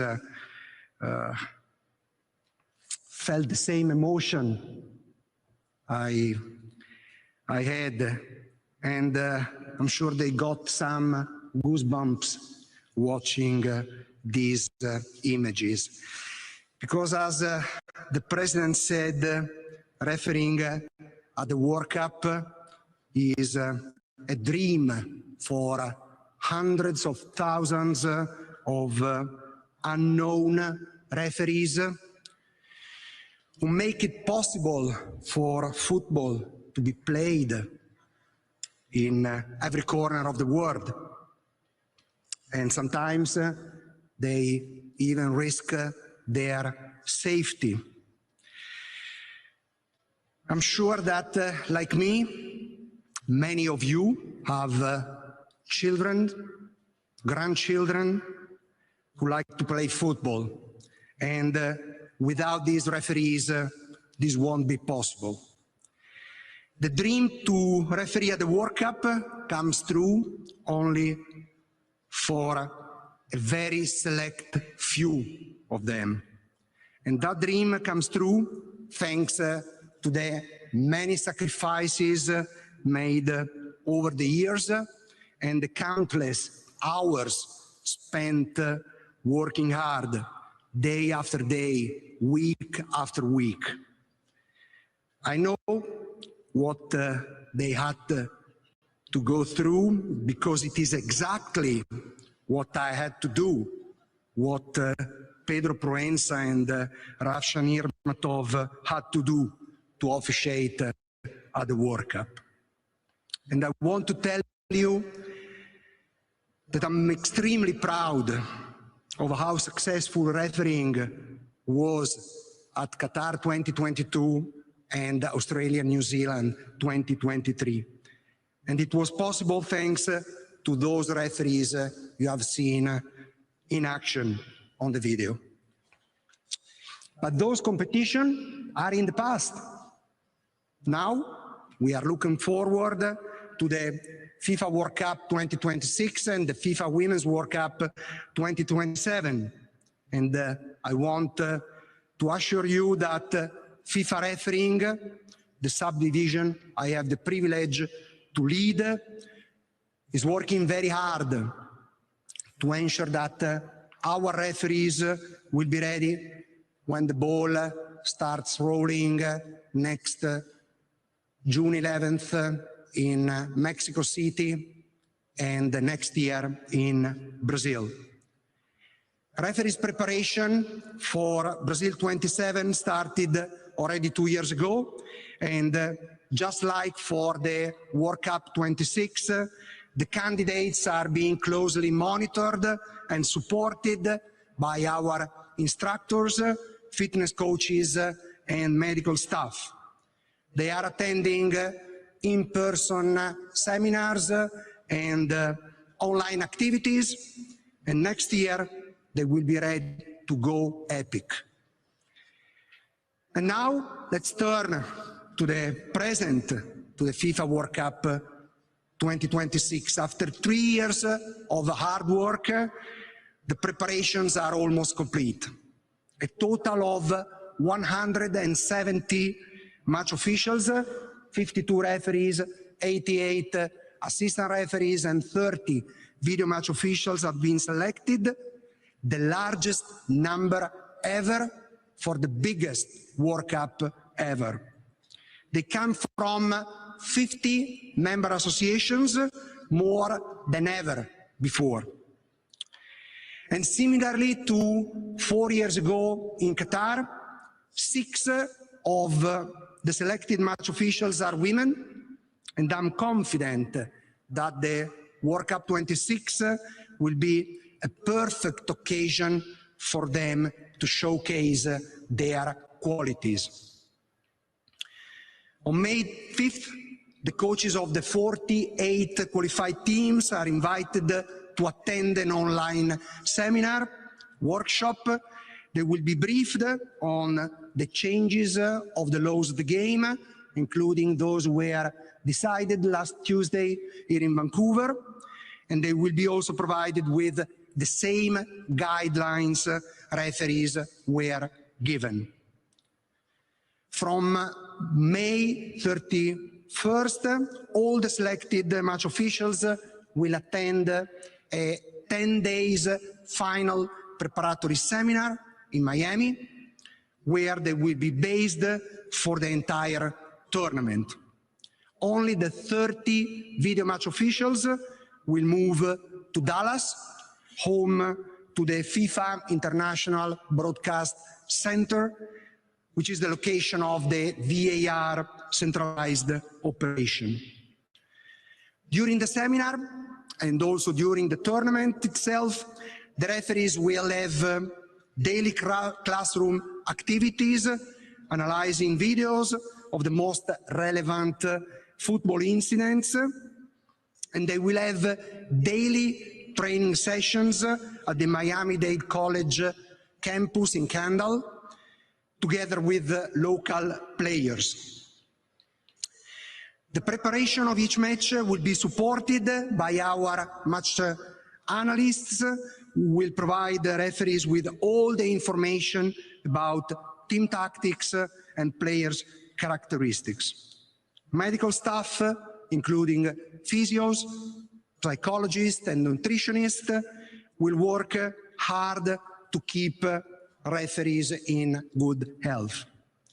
And I want to thank all these people, including the FIFA refereeing subdivision staff, for they work behind the curtains, but they are very committed and they give a great support and will continue to give a great support our referees. Mr. President, I promise that FIFA Team 1, your team, will be ready to deliver the highest standard of refereeing at the FIFA World Cup 2026. And if I may, I would like to present you with something special. May I invite you here? We start at Pisa.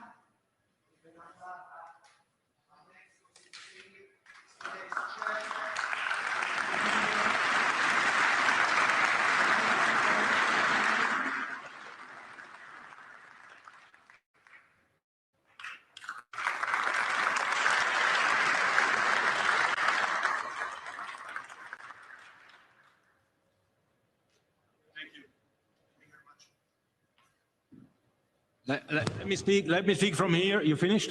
Yeah. Big round of applause to Pierluigi Collina, please.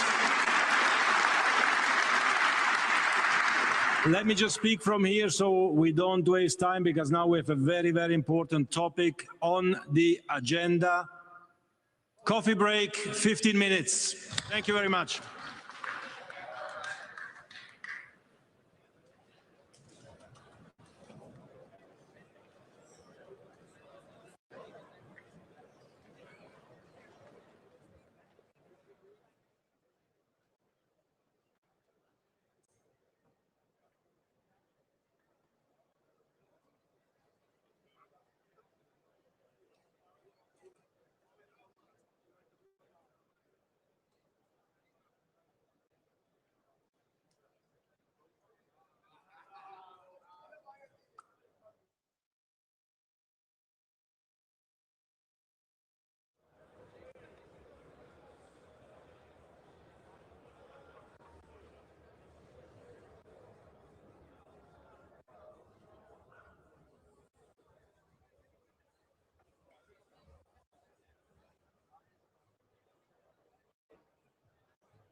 Please take your seats. We are about to start again, so please take your seats. Thank you very much. Merci beaucoup.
Dear delegates, ladies, gentlemen, let's resume Congress. Now that we are back from the break, let's continue with the remaining items, and we can actually put together 8.2, 8.3, and 8.4, the consolidated financial statements for 2025, the FIFA statutory financial statements for 2025, and the auditor's reports. These items will all be presented together. So we will now play a video with reports from the Finance Committee Chairperson Michael Mulroney, FIFA Chief Finance Officer Thomas Payer, and the FIFA Statutory Auditor PwC, represented by Ms. Sandra Böhm. Please play the video. Dear FIFA President, dear members of the FIFA Council, dear Congress delegates, it is an honour to address you as Chairman of the Finance Committee. I want to thank Alejandro Dominguez for his outstanding leadership and the strong foundation he leaves behind. FIFA's financial position remains exceptionally strong, with revenue ahead of budget and expenses performing better than budget. As of the 31st of December 2025, total assets reached $9.4 billion, with nearly $7 billion in cash and financial assets. This level of liquidity allows FIFA to invest confidently in global football development and respond quickly to the evolving needs of the game. And last but not least, FIFA's reserves stood at $2.7 billion, well above budget. 2025 also marked the first edition of the expanded FIFA Club World Cup in the United States. With all 6 confederations represented, the tournament set new financial benchmarks and strengthened the financial position of clubs worldwide, supporting our mission to make football truly global, and the FIFA Forward programme continued to be the cornerstone of FIFA's global investments into the beautiful game. Under Forward 3.0, each member association can receive up to $8 million, an increase over previous cycles, to support our operations and key development projects. Looking ahead, our 2027 to 2030 budget projects record revenues of $14 billion. This ensures we can continue providing unprecedented support to all 211 member associations. In total, the FIFA Forward will amount to $2.7 billion for the upcoming cycle. The Finance Committee has thoroughly reviewed the financial statements of 2025, the budget for the upcoming cycle, the budget for 2027, and recommends the Congress to approve them. And now we look forward with optimism to 2026, when Canada, Mexico, and the United States will host the biggest ever FIFA World Cup. It will be a historic moment for our sport. Thank you. Dear FIFA President, dear members of the FIFA Council, dear Congress delegates, it's my great pleasure to present to you the financial results for the year 2025. 2025 marked a very successful third year of the 23 to 26 cycle. FIFA delivered a revenue of $2,661 million, which is $225 million above the budget, driven by strong revenues from the FIFA Club World Cup 2025. FIFA is on course to exceed its projected revenue target of $13 billion for the full cycle 23 to 26, with 93% of the total budgeted revenue already contracted by the end of 2025. FIFA's expenses amounted to $3,169 million. Of this, $2,843 million was dedicated to football-related activities, reflecting FIFA's ongoing commitment to the global game. Administrative and commercial activities accounted for $326 million and were managed with strong cost discipline. In total, expenses remained $292 million below budget. FIFA's investments in financial assets contributed strongly to the result in 2025. The financial result, together with the release of bad debt provision and taxes, amounted to a total of $244 million. The net result for the year was $263 million negative. This amount is almost $800 million better than the budget for the year 2025. The balance sheet continues to be exceptionally strong.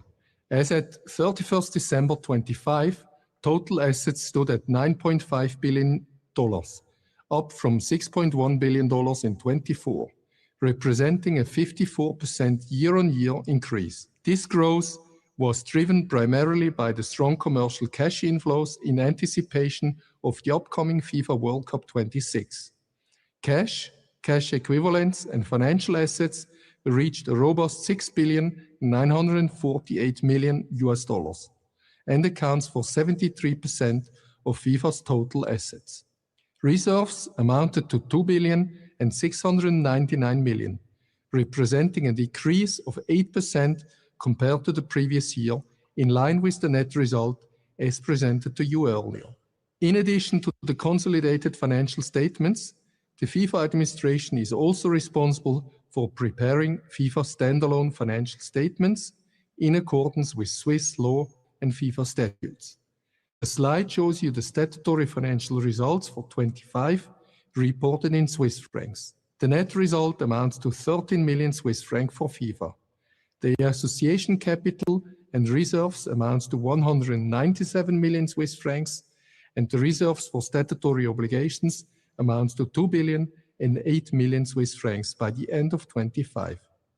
The FIFA Finance Division has prepared the consolidated financial statements in accordance with the International Financial Reporting Standards and the statutory financial statements in accordance with Swiss law. These financial statements have been audited by PwC. Furthermore, the FIFA Council, the Governance, Audit and Compliance Committee, and the Finance Committee have reviewed and approved these financials and recommend that the FIFA Congress approve them. Dear President, members of the Council, ladies and gentlemen. On behalf of PwC Switzerland, I'm happy to share the results of our audit and express our gratitude for the trust you have placed in us. As Thomas Payer mentioned earlier, we audited 2 sets of financial statements, the consolidated financial statements and the standalone statutory financial statements. I will start with the consolidated financial statements. You can find our report on pages 312 to 317 of FIFA's annual report. Page 314 explains the overall materiality we used, the audit scope, and on the next page, the key audit matter. Our key audit matter refers to the revenue recognition policy and if it was appropriate and properly applied. Based on our audit, we believe the consolidated financial statements give a true and fair view of the group's financial position, performance, and cash flows in line with IFRS accounting standards and Swiss law. We also confirm that the group has an internal control system as required by Swiss law. I have nothing more to add to this conclusion. Next, I will briefly talk about the statutory financial statements. We confirm that these statements are prepared in accordance with Swiss law and FIFA's articles of incorporation. We also confirm the existence of an internal control system as required by Swiss law. We recommend that FIFA's Congress approve both the consolidated and the statutory financial statements. Thank you very much for your attention and your continued trust.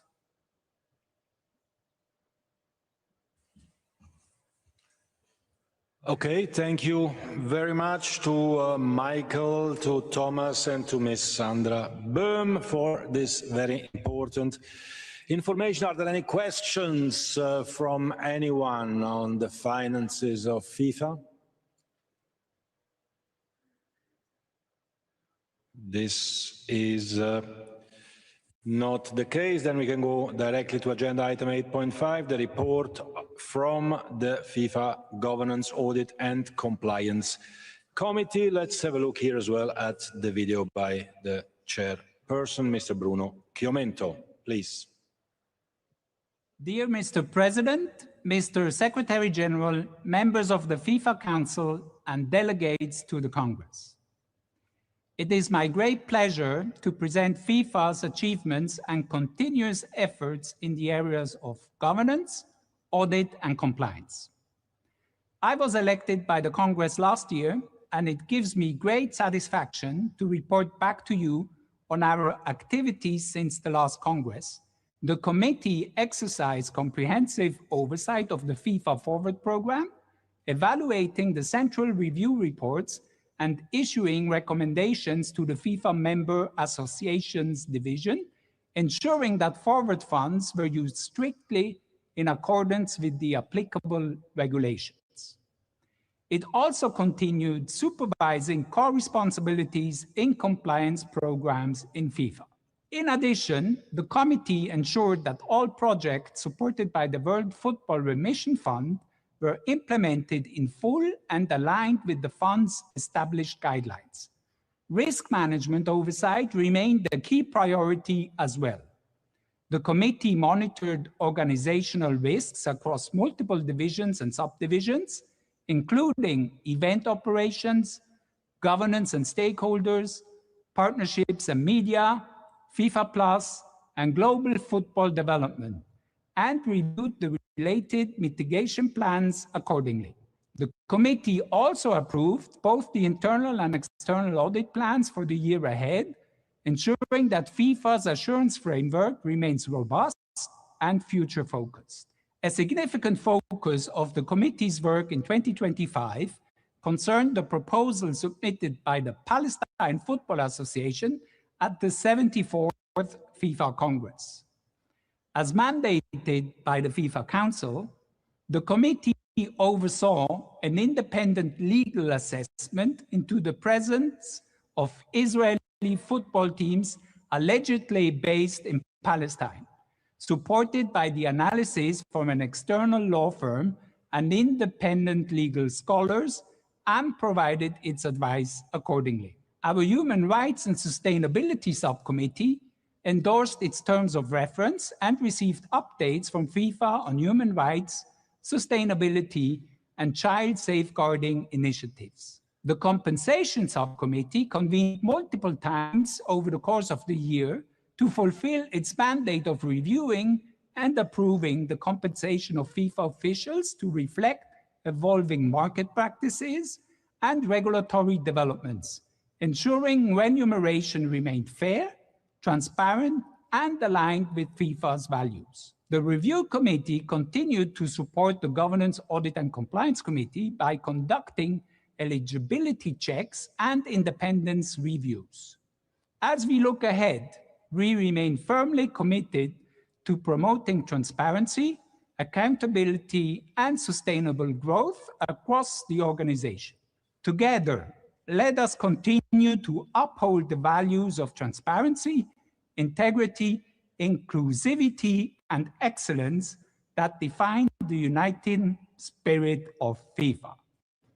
Thank you.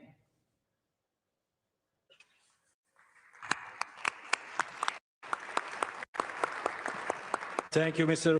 Battiste. Thank you very much, Mr. Chiumento. Congratulations to you and, of course, to all the members of the committee. We can now move to agenda item 8.6, which is the vote on the approval of the consolidated financial statements for 2025 and the FIFA statutory financial statements for 2025. Matthias. Thank you, President. Yes, dear Congress, we will now take a vote on the approval of the consolidated financial statements for 2025 and of the FIFA statutory financial statements for 2025. So please choose yes, no, or abstention and press submit. And the voting starts now.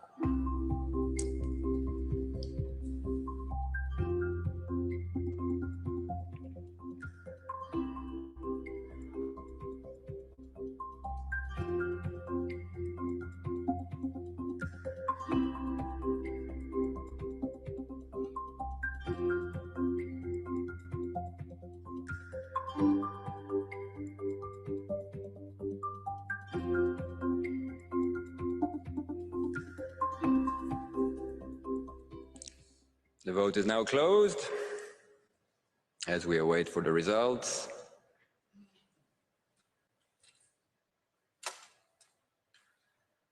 So we have 207 yes, 0 no, which means that the Congress has approved the consolidated financial statements and statutory financial statements for 2025.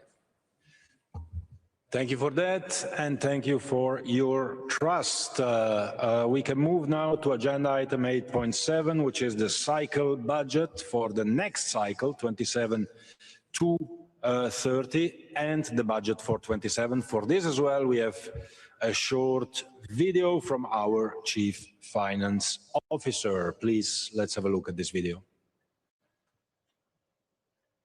Dear Congress delegates, ladies and gentlemen, the 2027 to 2030 budget has been prepared to support the delivery of world-class tournaments and to provide unprecedented financial support to all 211 FIFA member associations.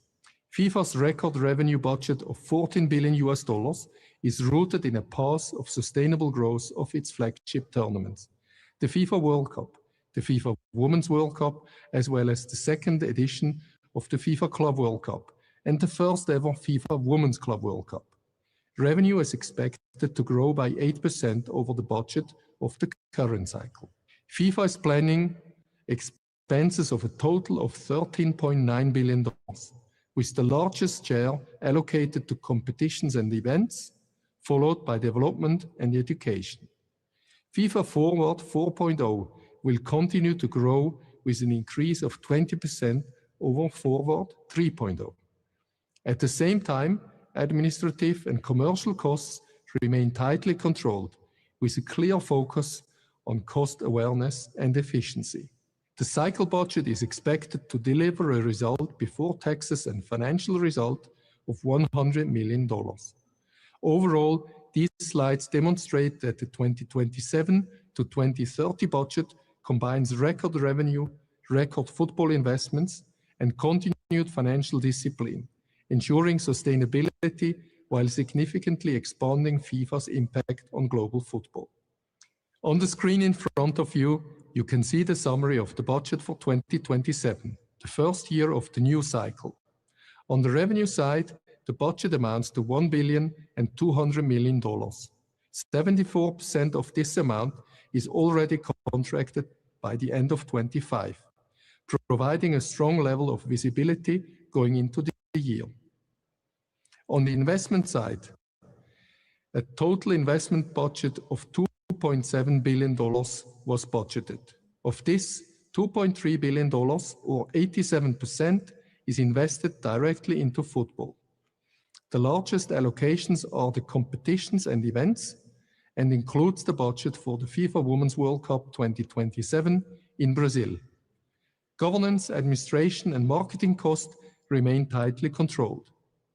The FIFA Council and the Finance Committee have reviewed the cycle budget for 2027 to 2030 and the budget for 2027, and propose that the FIFA Congress approve them. Thank you for your attention.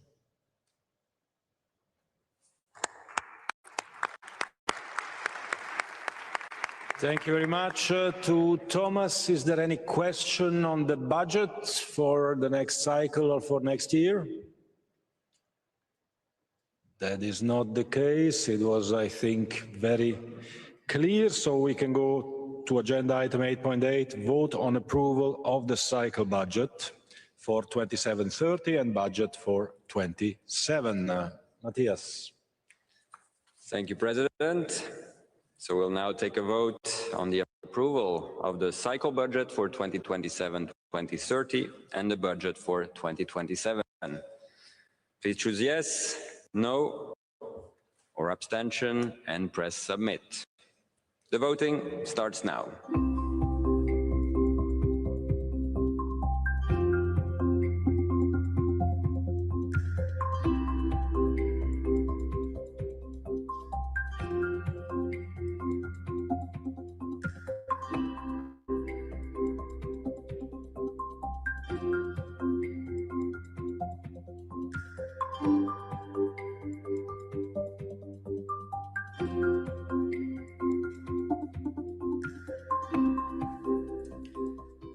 Vote is now closed. We wait for the results.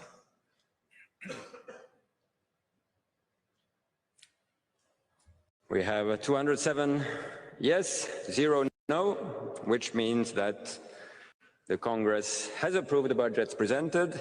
And President, I hand back the floor to you. Thank you so much. Thanks for approving the budget. Revenues in the next cycle of 14 billion budgeted. You can already mark my words. Today we will do much better than that. Agenda item 8.9, the appointment of the auditors for the period 2026 to 2028. The FIFA Council has proposed to reappoint the current auditors, PricewaterhouseCoopers, PwC, for this period. Matthias, let's vote. Yes, so we'll now take a vote on the approval of the appointment of PwC as the auditors for 2026-2028. Same procedure as before, and I open the vote.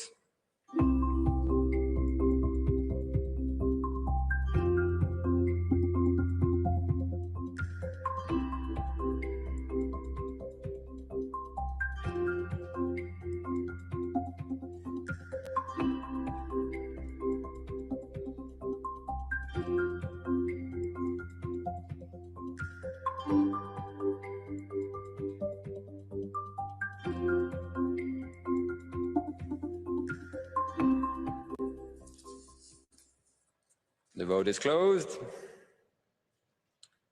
We wait for the result. And we have 209 yes, 0 no, which means that the FIFA Congress has approved the appointment of PwC as the auditors for 2026-2028. Thank you so much. Congratulations to PwC. And before we proceed now to the next agenda item, let's have a quick look at some of the development work that you are doing. Launched in May 2016 by FIFA President Gianni Infantino, the FIFA Forward program provides support to 211 member associations, confederations, and regional associations to develop football. It was founded on 3 principles: investment, putting money back into football; impact, helping member associations realize their goals; oversight, making sure funds go where they are needed. Since its launch, just over $5 billion will have been made available to support football development across the world.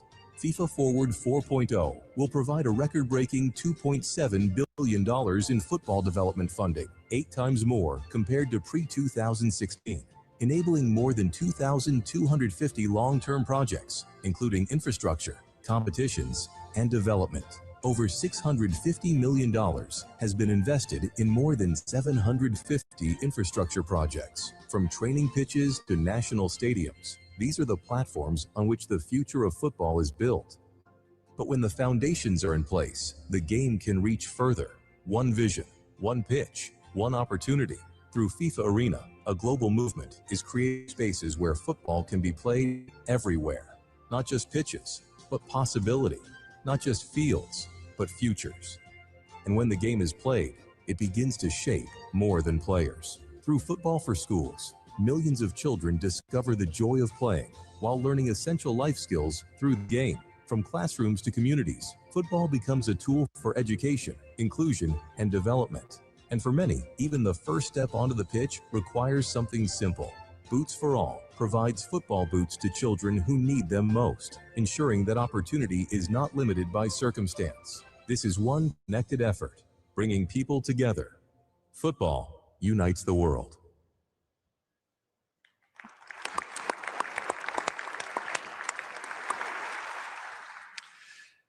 Yes, thank you very much. And again, a big thank you to all of you for this fantastic work.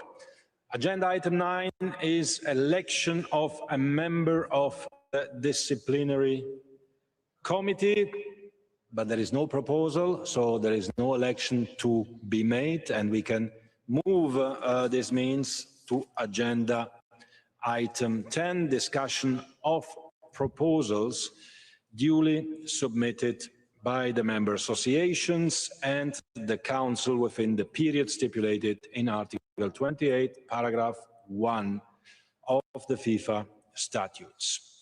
There are no proposals for discussion. However, both the Palestine Football Association, the PFA, and the Israel Football Association, the IFA, have requested to speak. And I will give them the floor shortly. These requests to speak are related, of course, to the discussions which took place at the last 2 congresses.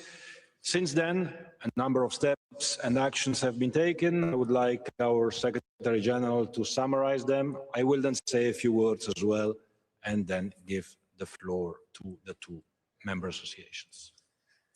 Thank you, President.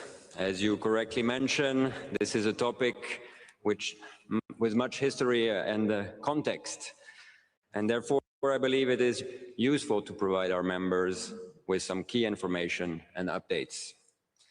Following the proposal submitted by the Palestine Football Association at the 74th FIFA Congress, the FIFA Council mandated the competent independent committees to examine the matters raised. After due consideration, the FIFA Council based on an independent legal report and the assessment carried out by the Governance, Audit and Compliance Committee and the recommendation of that body, assessed not to take action, given that the final legal status of the West Bank remains an unresolved and highly complex matter under public international law. The FIFA Council also determined that FIFA should continue to promote dialogue and offer mediation between the Palestine Football Association and the Israel Football Association. As such, FIFA will remain committed to fulfilling that mandate. Separately, the Disciplinary Committee addressed the allegation related to discriminatory conduct and adopted appropriate disciplinary measures in accordance with the FIFA Disciplinary Code. FIFA remains committed to upholding its statutory and regulatory framework, safeguarding the integrity of the game and fostering cooperation and respect among its member associations. Finally, I would like to once again stress our strong belief that football can be a vector for peace and hope for everyone, even in the most troubled times. Thank you, Matthias.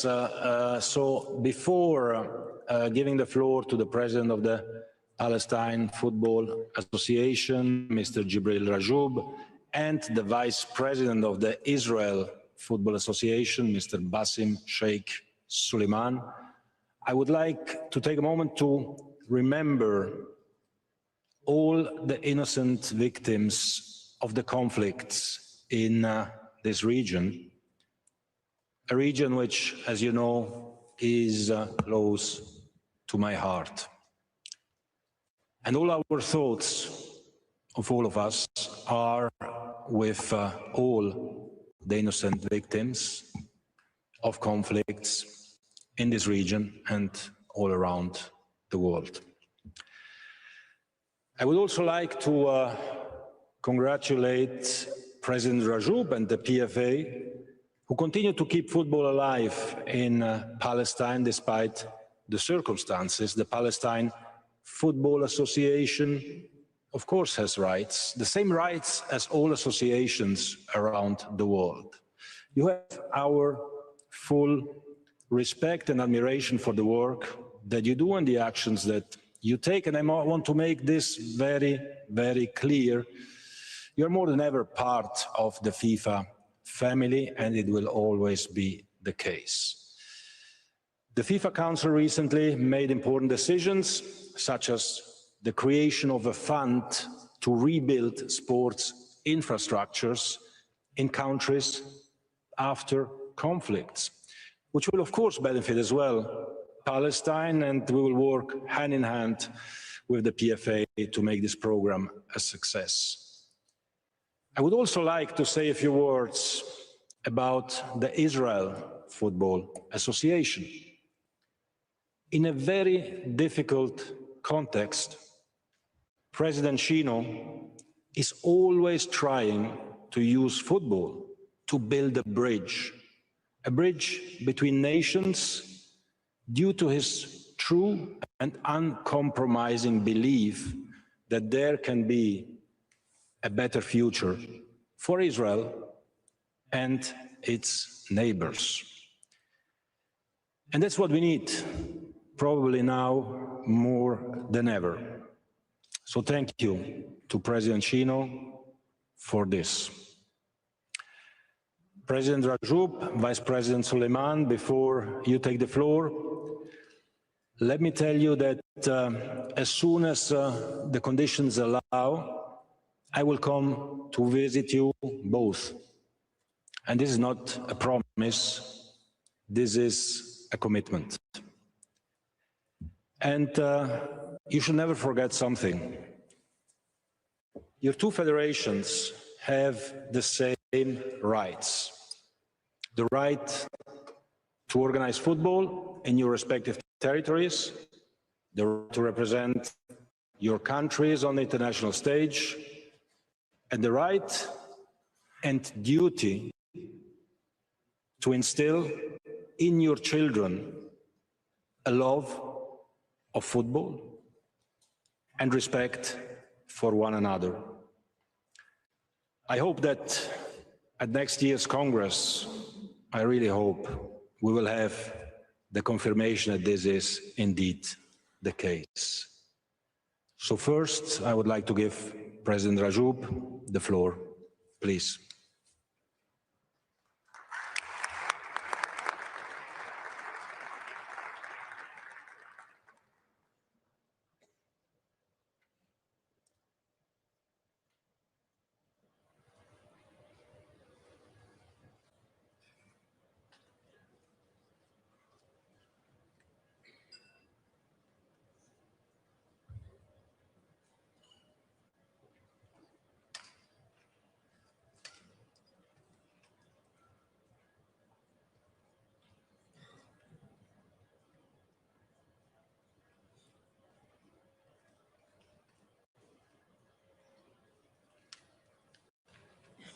In the name of God, the most merciful. Mr. President, I would like to thank you for the good words in your statement. Mr. President, Mr. Secretary General, members of the FIFA Council, Confederation presidents, presidents of member associations, representatives of the media, ladies and gentlemen. I stand before you with respect for this Congress, respect for FIFA statutes, and respect for due process. I also speak for those unheard in this hall, Palestinian children, players, coaches, and referees long denied the right to play football on their own land.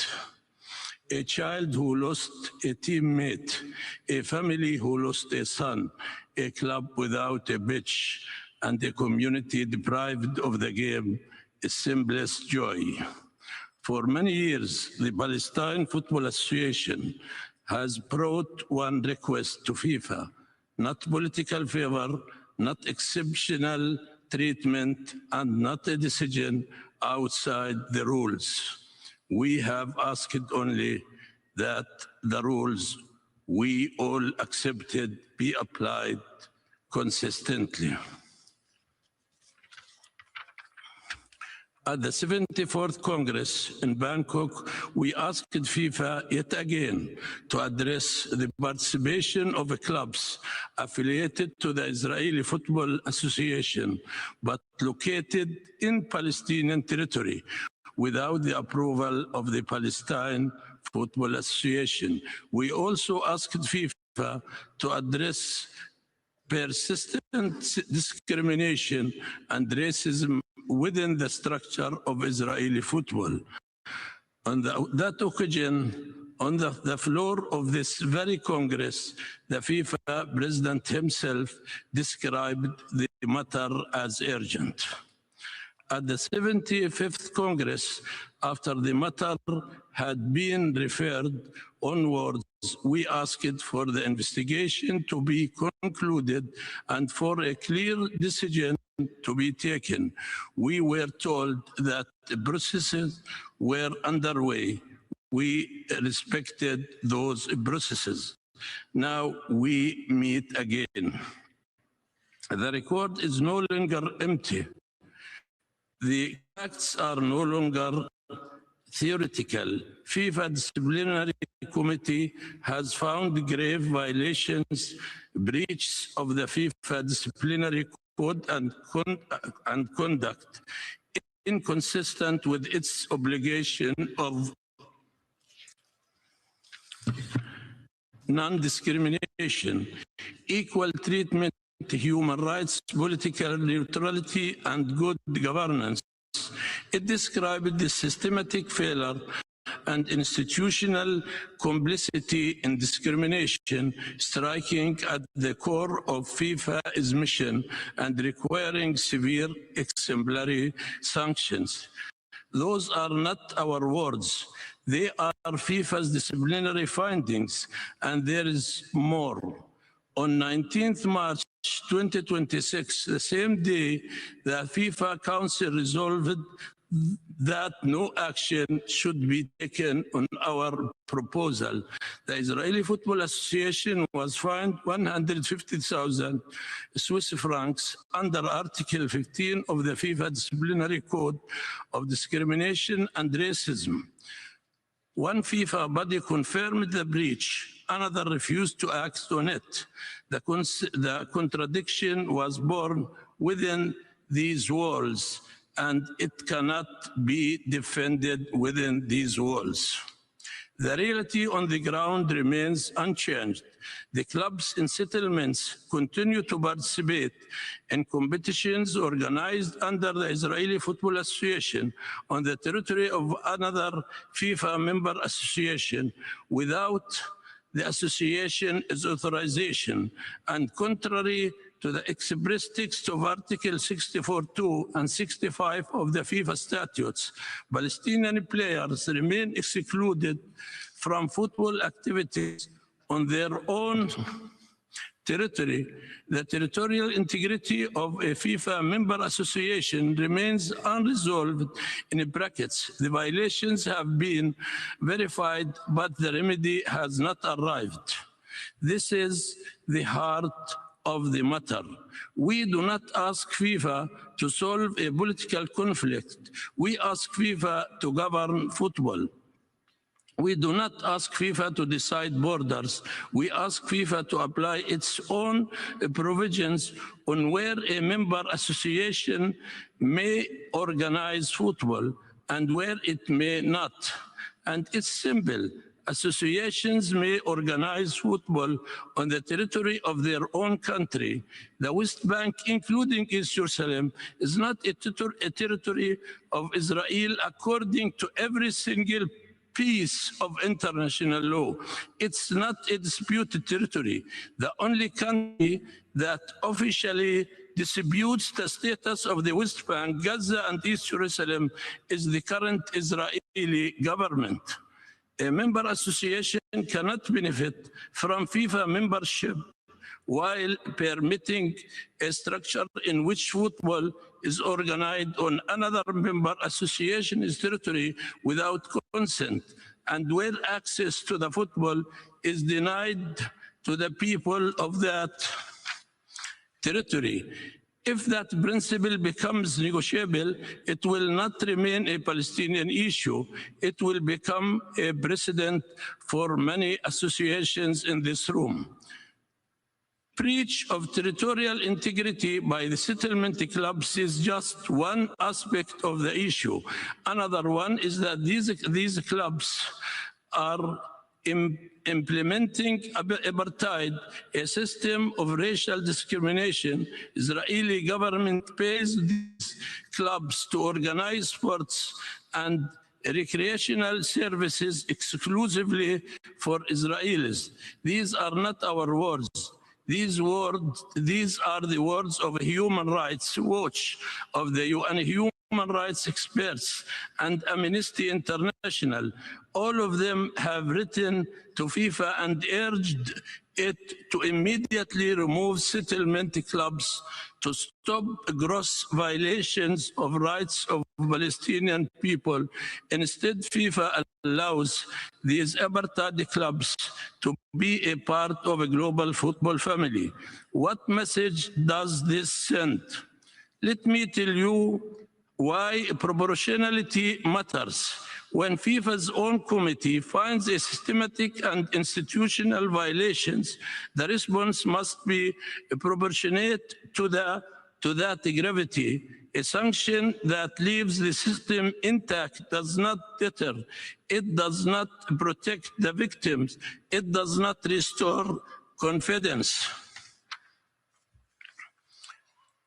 It risks teaching the opposite lesson, that delay is a strategy, the non-compliance has limited cost, and that football rules are firm for some but flexible for others.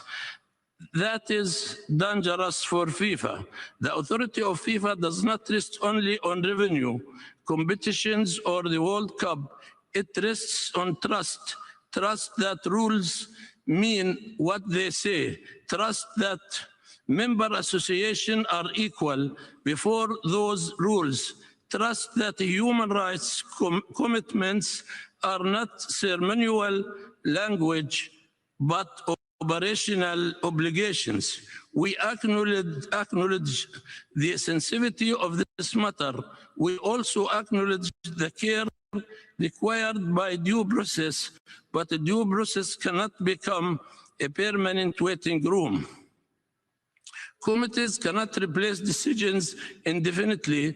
A dialogue cannot be a substitute for compliance. Mediation cannot cure violation where one association organizing football on the territory of another without authorization. The PFA has acted within FIFA's institutions. We have submitted proposals. We have provided evidence. We participated in every procedure available to us. We appealed the inadequate disciplinary outcome. We have now brought the FIFA Council decision before the Court of Arbitration for Sport.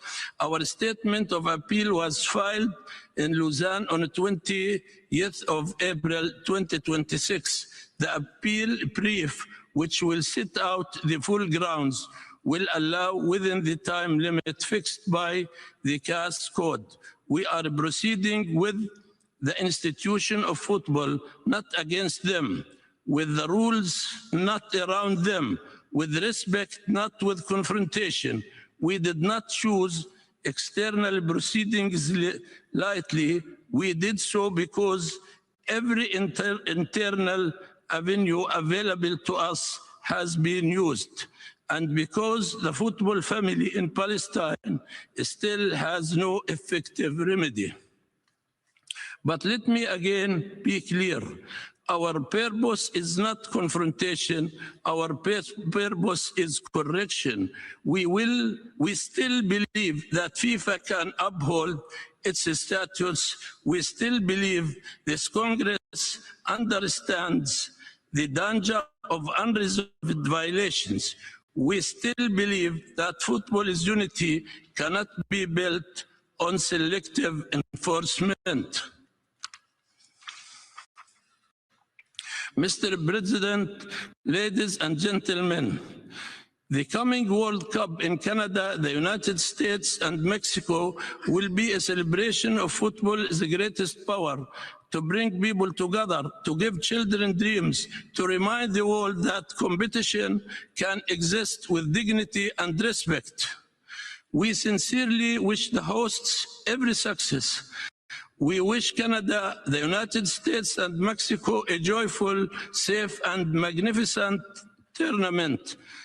And as children in Toronto, Los Angeles, and Mexico City dream of being the next heroes of football, we ask this Congress to remember that the children of Gaza, Bethlehem, Tulkarem, Hebron, Jerusalem, children who have buried teammates, who have seen their beaches reduced to rubble, and who are still asked to believe that the game belongs to them too. The World Cup will tell the world that football unites. The credibility of that promise will be measured by what FIFA does for those who cannot even resume their football league due to Israeli occupation and settler violence, but who have the same right to play it.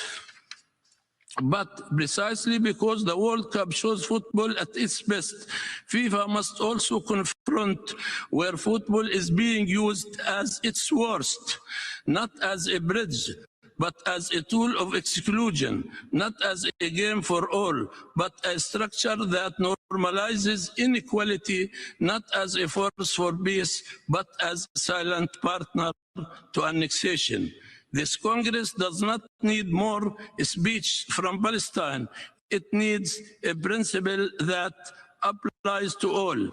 If FIFA's values mean anything, they must mean something when applying them is difficult. If territorial integrity protects every member association, it must also protect the Palestine Football Association. If discrimination is prohibited, it must not survive because it's politically inconvenient to remedy. If FIFA's May 2017 human rights policy incorporates the United Nations guiding principles on business and human rights, then those principles cannot be binding in comfort and optional in controversy. And if violations have now been found, then justice cannot remain postponed. We ask this Congress to remember that unresolved injustice does not disappear. It becomes precedent, and the precedent becomes policy.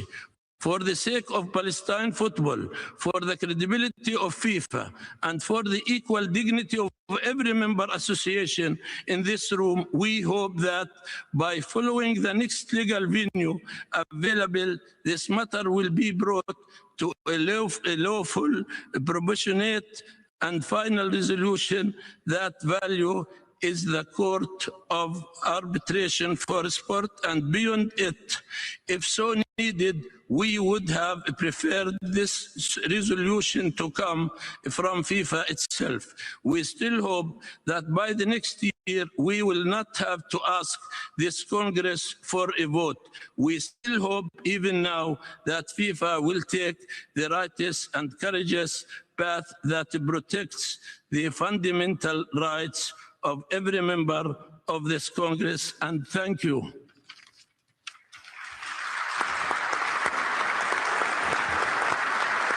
Thank you. Thank you, President Rajoub.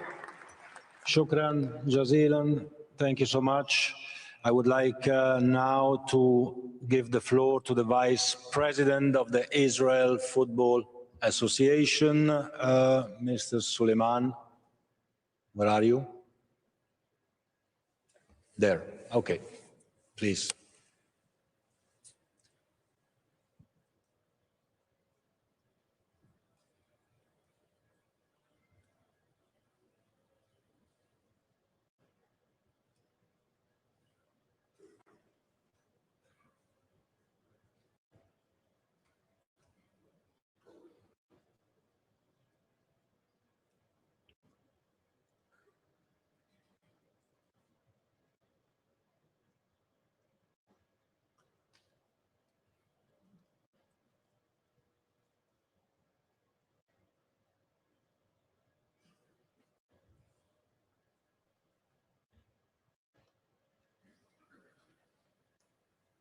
السلام عليكم ورحمة الله وبركاته.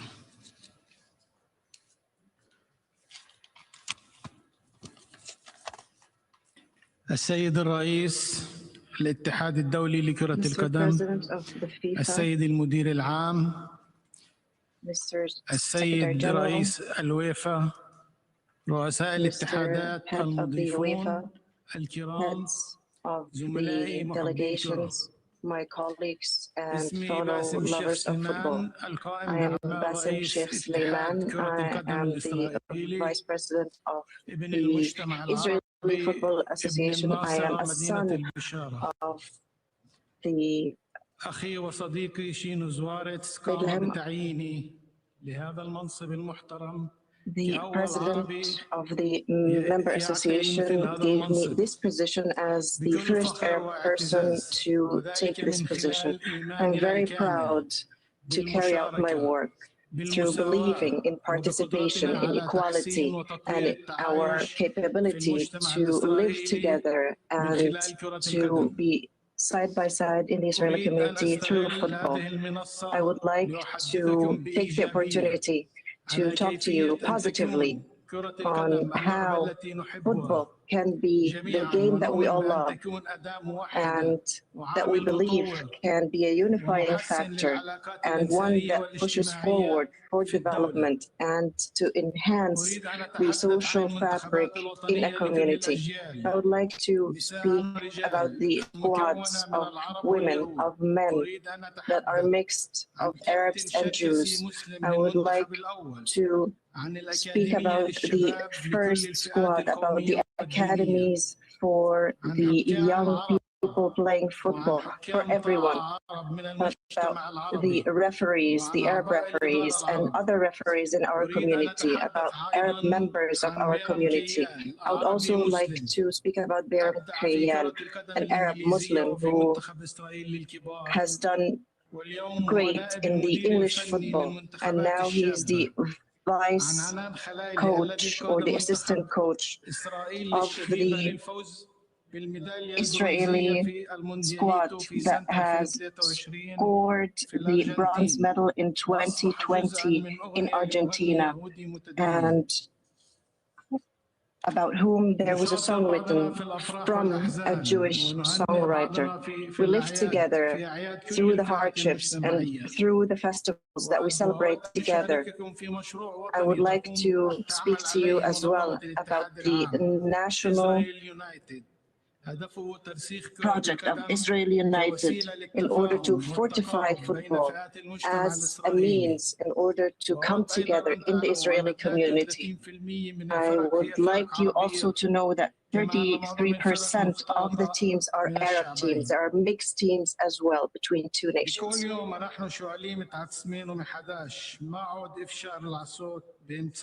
We're very sorry, this is Hebrew.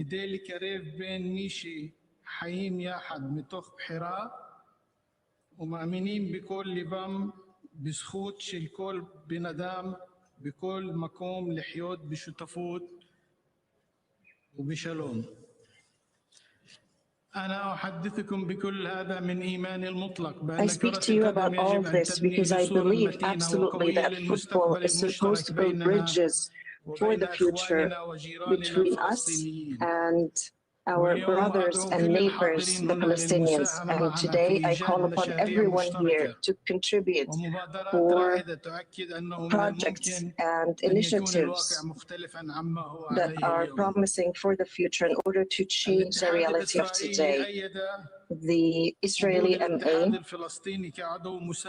has supported the membership of the Palestinian MA as an equal member since day one. And we still have the same position.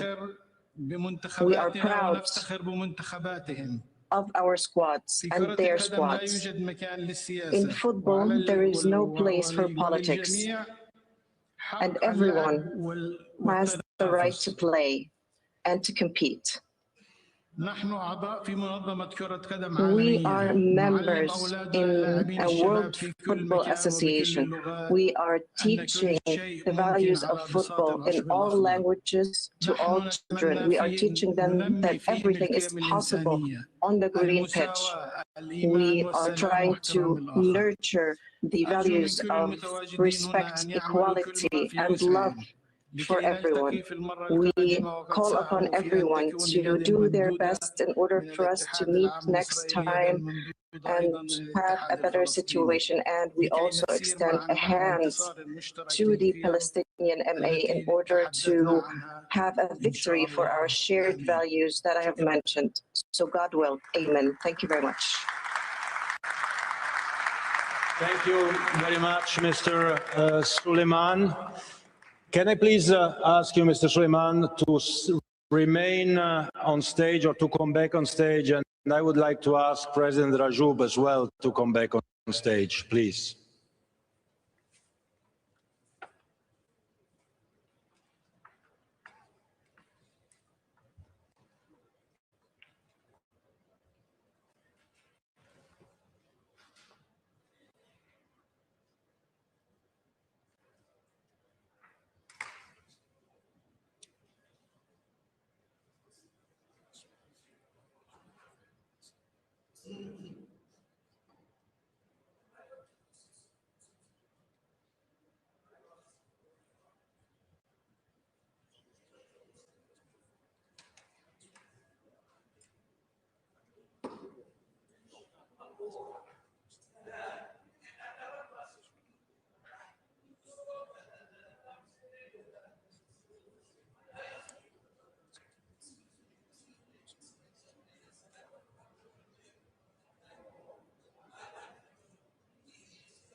Let me please say something. Let me thank the two representatives from Israel and from Palestine who have the same rights, the same duties, and the same obligations, who are members of FIFA.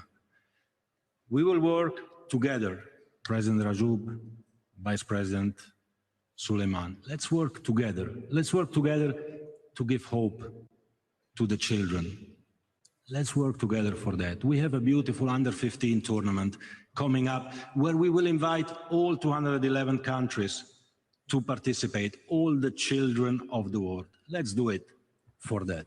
Please, we work together. You have my commitment. You have the support of the whole room. Shukran jazilan.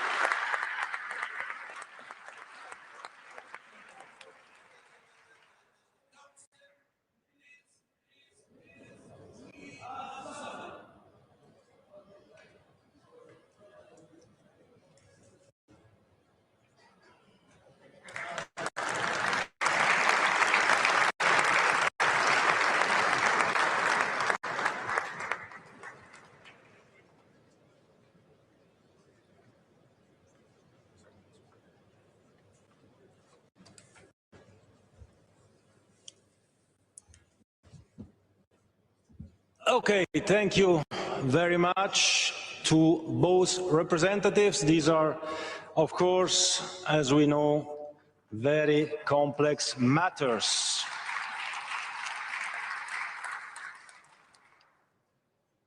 But we never give up on any challenge, and we will continue on this as well, because all children from Palestine and from Israel deserve the same hope in the future. And speaking about hope and speaking about values and about what FIFA is doing and has to do, we should move to agenda item 11, which is an update on the global stand against racism. We launched this key initiative 2 years ago at our Congress in Bangkok. And importantly, we have placed players at the heart of this movement through the Players' Voice panel. I would like these players to tell you more about the path that they have been on since then. Have a look at the video. Pessoas pretas sofrem há muito tempo. I went to a game this season. I saw fans abusing their own players. You know, it makes you sick. E tem que chegar no momento que tudo isso tem que acabar. In 2024, we made a promise to counter all forms of racism in football. We have defined 5 pillars that we will implement as of today in all 211 countries in order to defeat once and for all racism. Since 2024, real and meaningful progress is being delivered. All confederations and FIFA member associations are now required to enforce the 3-step anti-discrimination procedure. Stronger sanctions with higher maximum fines of up to 5 million Swiss francs. All FIFA member associations should bring their disciplinary codes in line with FIFA's. The No Racism gesture was launched at the FIFA Under-20 Women's World Cup in 2024 and implemented at all FIFA tournaments since. The FIFA Social Media Protection Service has protected over 12,000 individuals since FIFA Congress in 2024. The FIFA Social Media Protection Service informs law enforcement with evidence packs. It's not okay to have this type of behavior. We need these people to be punished. And FIFA has created a strong collaboration with the United Nations Office on Drugs and Crime, UNODC. The No Racism campaign was launched in 2024. Education for all tournament officials and teams is provided at FIFA tournaments. Anti-racism sessions are now delivered through FIFA Football for Schools. The Players' Voice Panel, with 16 members representing all 6 confederations, launched in September 2025. They work to advise on anti-racism initiatives, educate, inspire action, and monitor progress. I think the players now feel safe about reporting. They know Players' Voice Panel will have their back.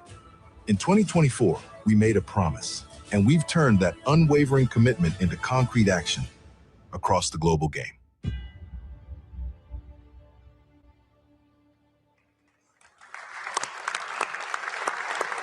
Well, in that moment in Bangkok, something really powerful happened. All of you, all 211 member associations from across the world, you stood together, united, making a shared commitment to confronting racism and eliminating it from football. It was more than a moment, it was a promise. It was a promise that racism has no place in our game and no place in our societies. 2 years on, while challenges remain, we can say this with confidence. We have made real and meaningful progress. We have turned commitment into concrete action across the global game. Our shared mission continues to guide and strengthen efforts worldwide.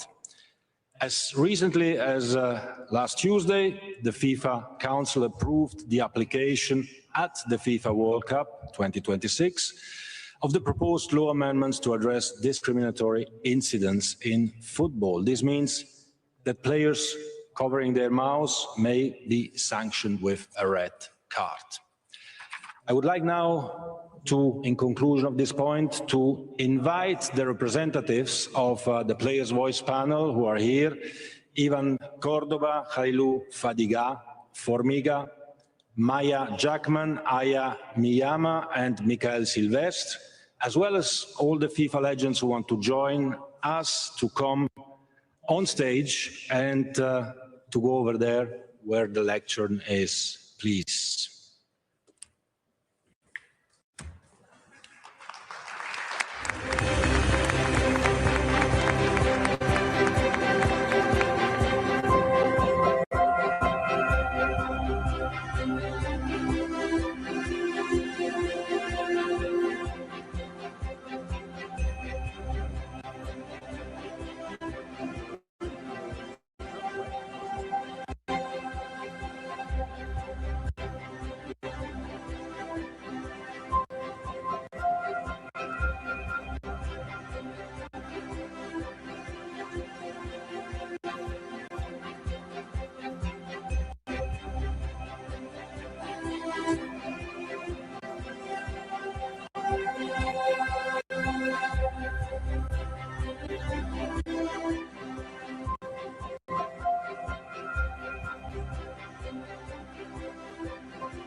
Okay, thank you so much for being here. Thanks to everyone for supporting this action against racism. We wanted to give the voice to the players to help eradicate the scourge of racism. And as you know, the honorary captain of the Players' Voice Panel is Mr. George Weah, who has sent us a short video. my FIFA family. It is with great pride that I recognize the significant efforts made by FIFA, the member associations, and the player voice panel on the 5 pillars of the global stand against racism. It is my honor to have taken on the role of honorary captain of the Players' Voice Panel, a team of 16 former players representing every confederation, showing solidarity to those targeted and traveling the world to educate, especially the youth. In the 2 years since the global stand against racism was approved by all FIFA's members, even greater progress has been made. From key disciplinary updates and countering online abuse to real actions, empowering players and officials to take a stand. This movement must go further, deeper into communities worldwide, and raise awareness of the negative impact on racial discrimination. Racism is a disease. We cannot allow it to exist both on and off the pitch. We must find solutions because humanity depends on all of us to eliminate this evil. Thank you, President Gianni Infantino, and to all attending this FIFA Congress for your continued support and determination to eradicate racism from football and society.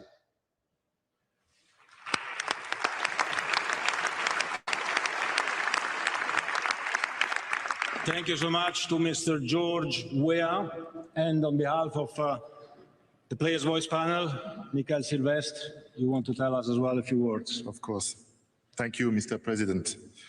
I'm not going to repeat the wise words of our captain and legend, Mr. George Weah, but on behalf of the players, I would like to sincerely thank all the members association for their commitment to tackle racism and all forms of discrimination. Your work is seen and greatly appreciated. In fact, it will take more time and collective effort to eradicate all offenses and abusive behaviors. And through education, we can reach our goal. Education, education, education is key. Together, we have the responsibility and the great opportunity to move the game forward. Ladies and gentlemen, thanks again for your support.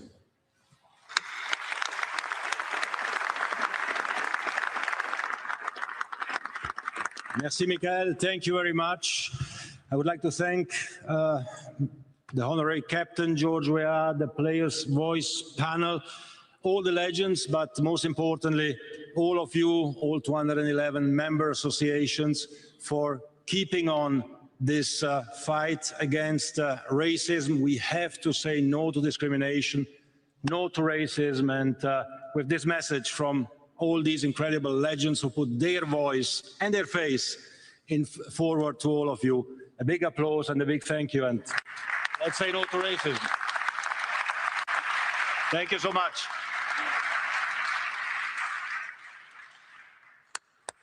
Thank you. Thank you.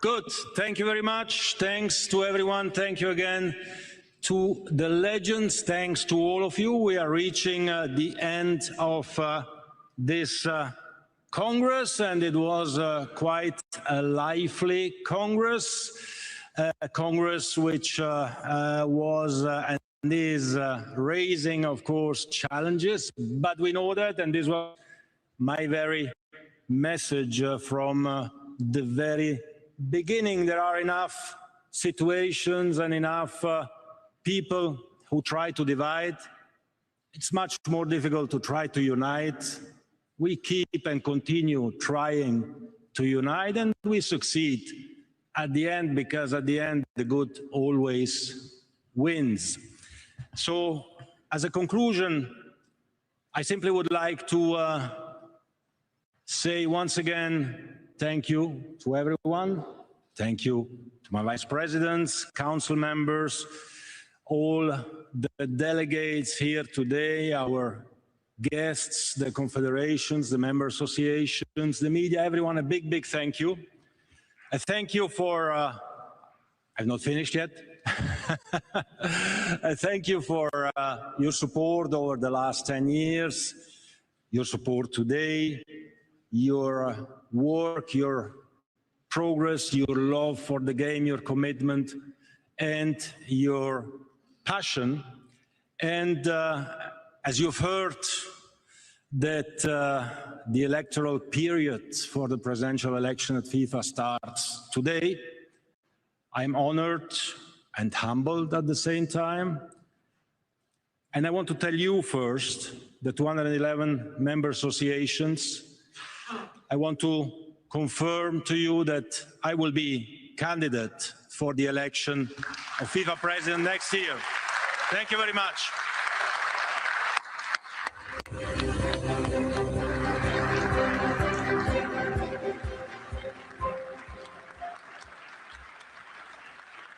Thank you. Thank you.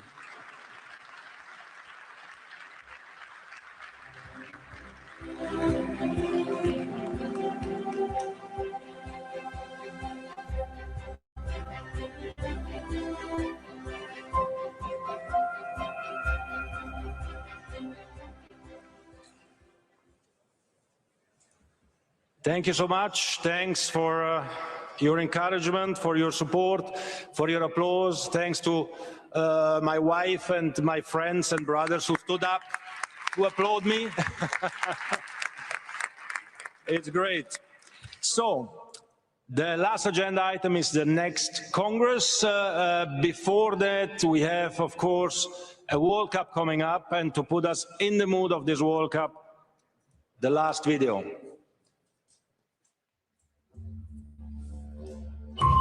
Eu, quando era criança, eu vi os pentacampeões, né, ganhando aquela Copa do Mundo de 2002. Brazil are champions of the world. Então esse foi o momento onde despertou essa paixão assim pelo futebol.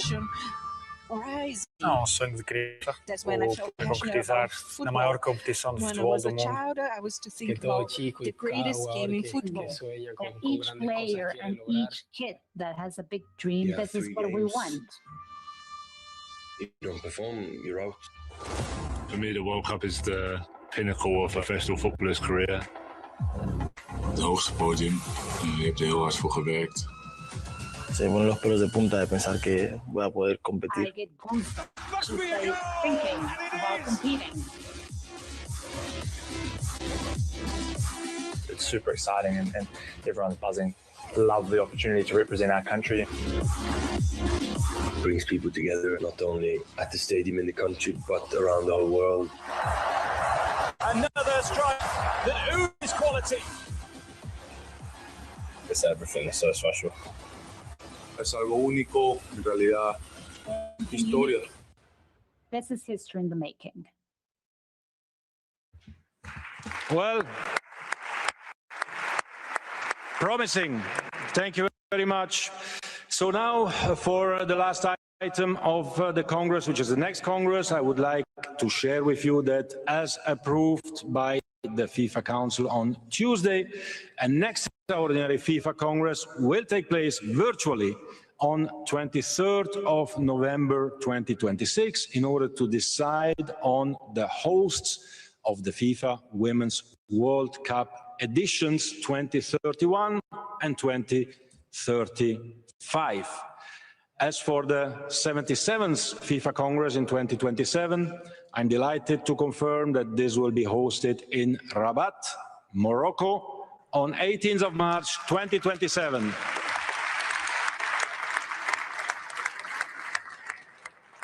Thank you. And with this, I declare the 76th FIFA Congress closed. Thank you very much. Shukran jazilan. Merci beaucoup.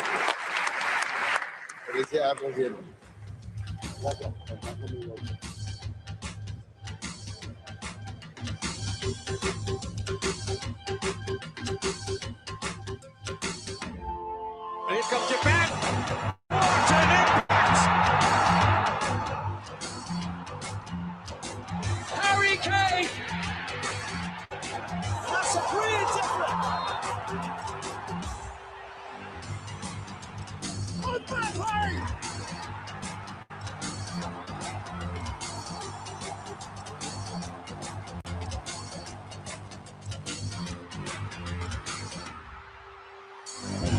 There, let's get down! That is a gorgeous goal. Marco Asensio made the chance count. Likovic Savic. Torres! They are ruthless. That is Brazil in a nutshell.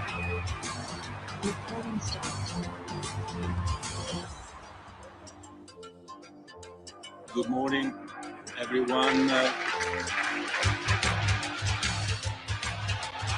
Incredible equalizer! Rossi with the touch!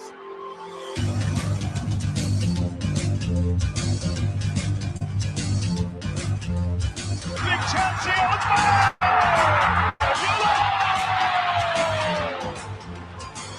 This is Junior in space! And the series! Matthew Leckie! Michu Batshuayi scores! Gasly's has done it! It's a great ball! What an impact off the bench! Oh, what a goal! Messi!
you.